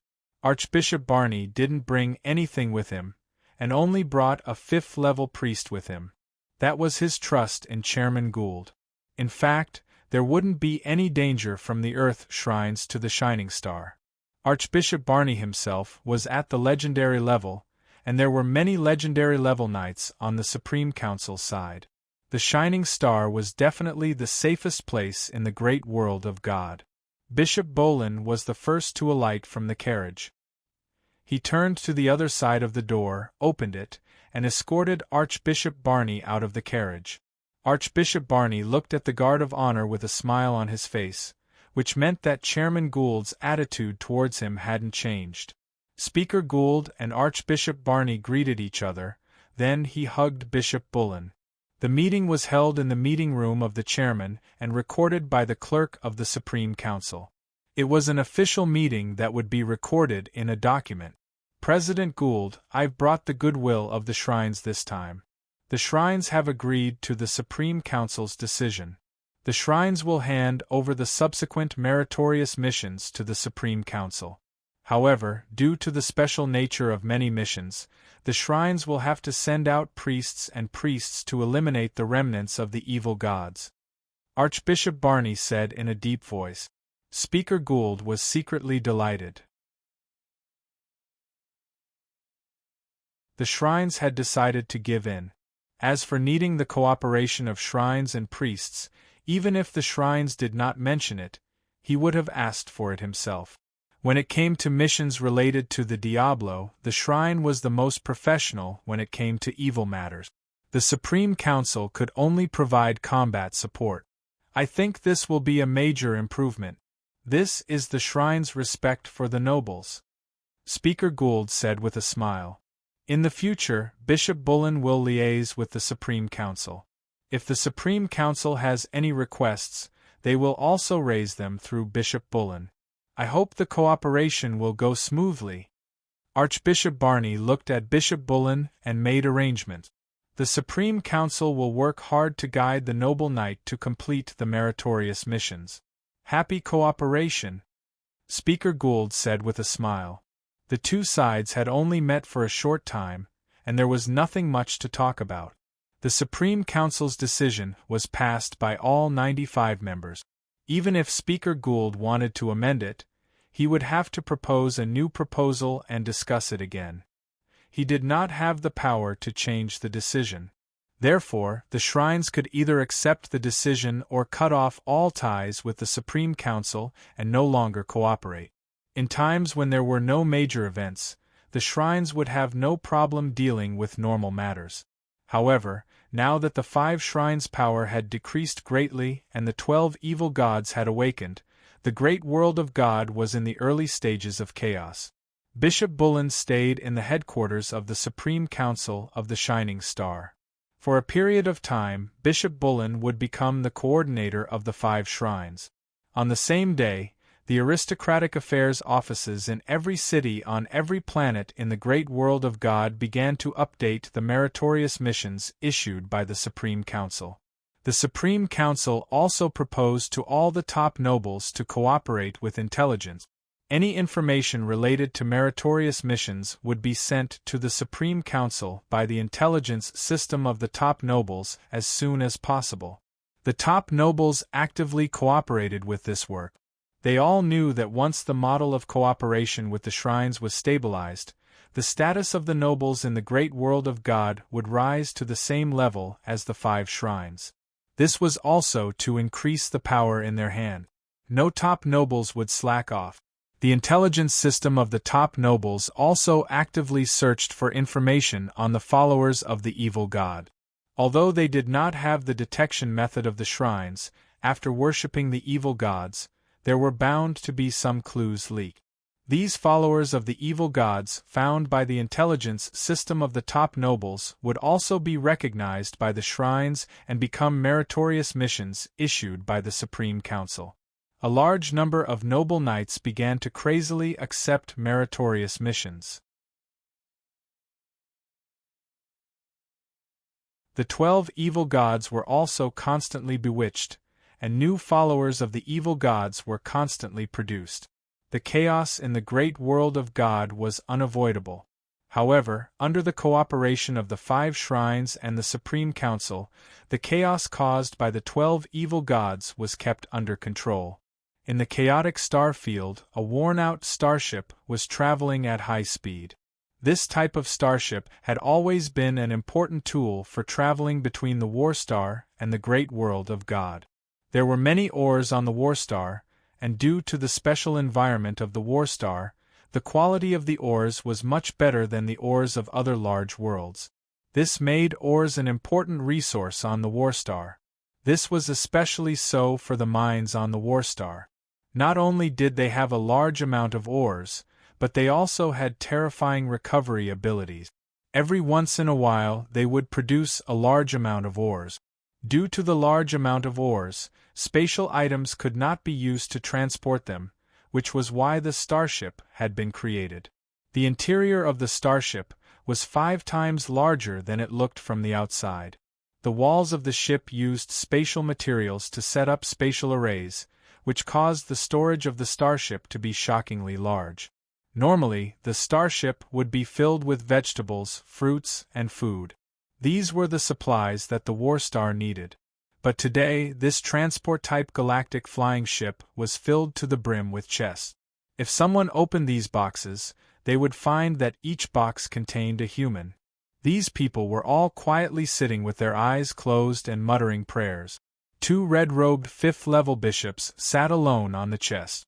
They were Bishop Kingsley and Bishop Aldous. Although they both wore red robes, the runes on them were completely different. Kingsley was a believer of the god of evil charm, while Aldous was a believer of the god of blood. The Warstar is just ahead. Kingsley's voice was both male and female. It was very strange. Aldous' voice was normal as he said, "There shouldn't be any problems. The gods Dusk paid a heavy price for the right to travel. They've already arranged everything." The gods Dusk used a spiritual item that could increase a knight's bloodline talent in exchange for the right to travel to the Warstar.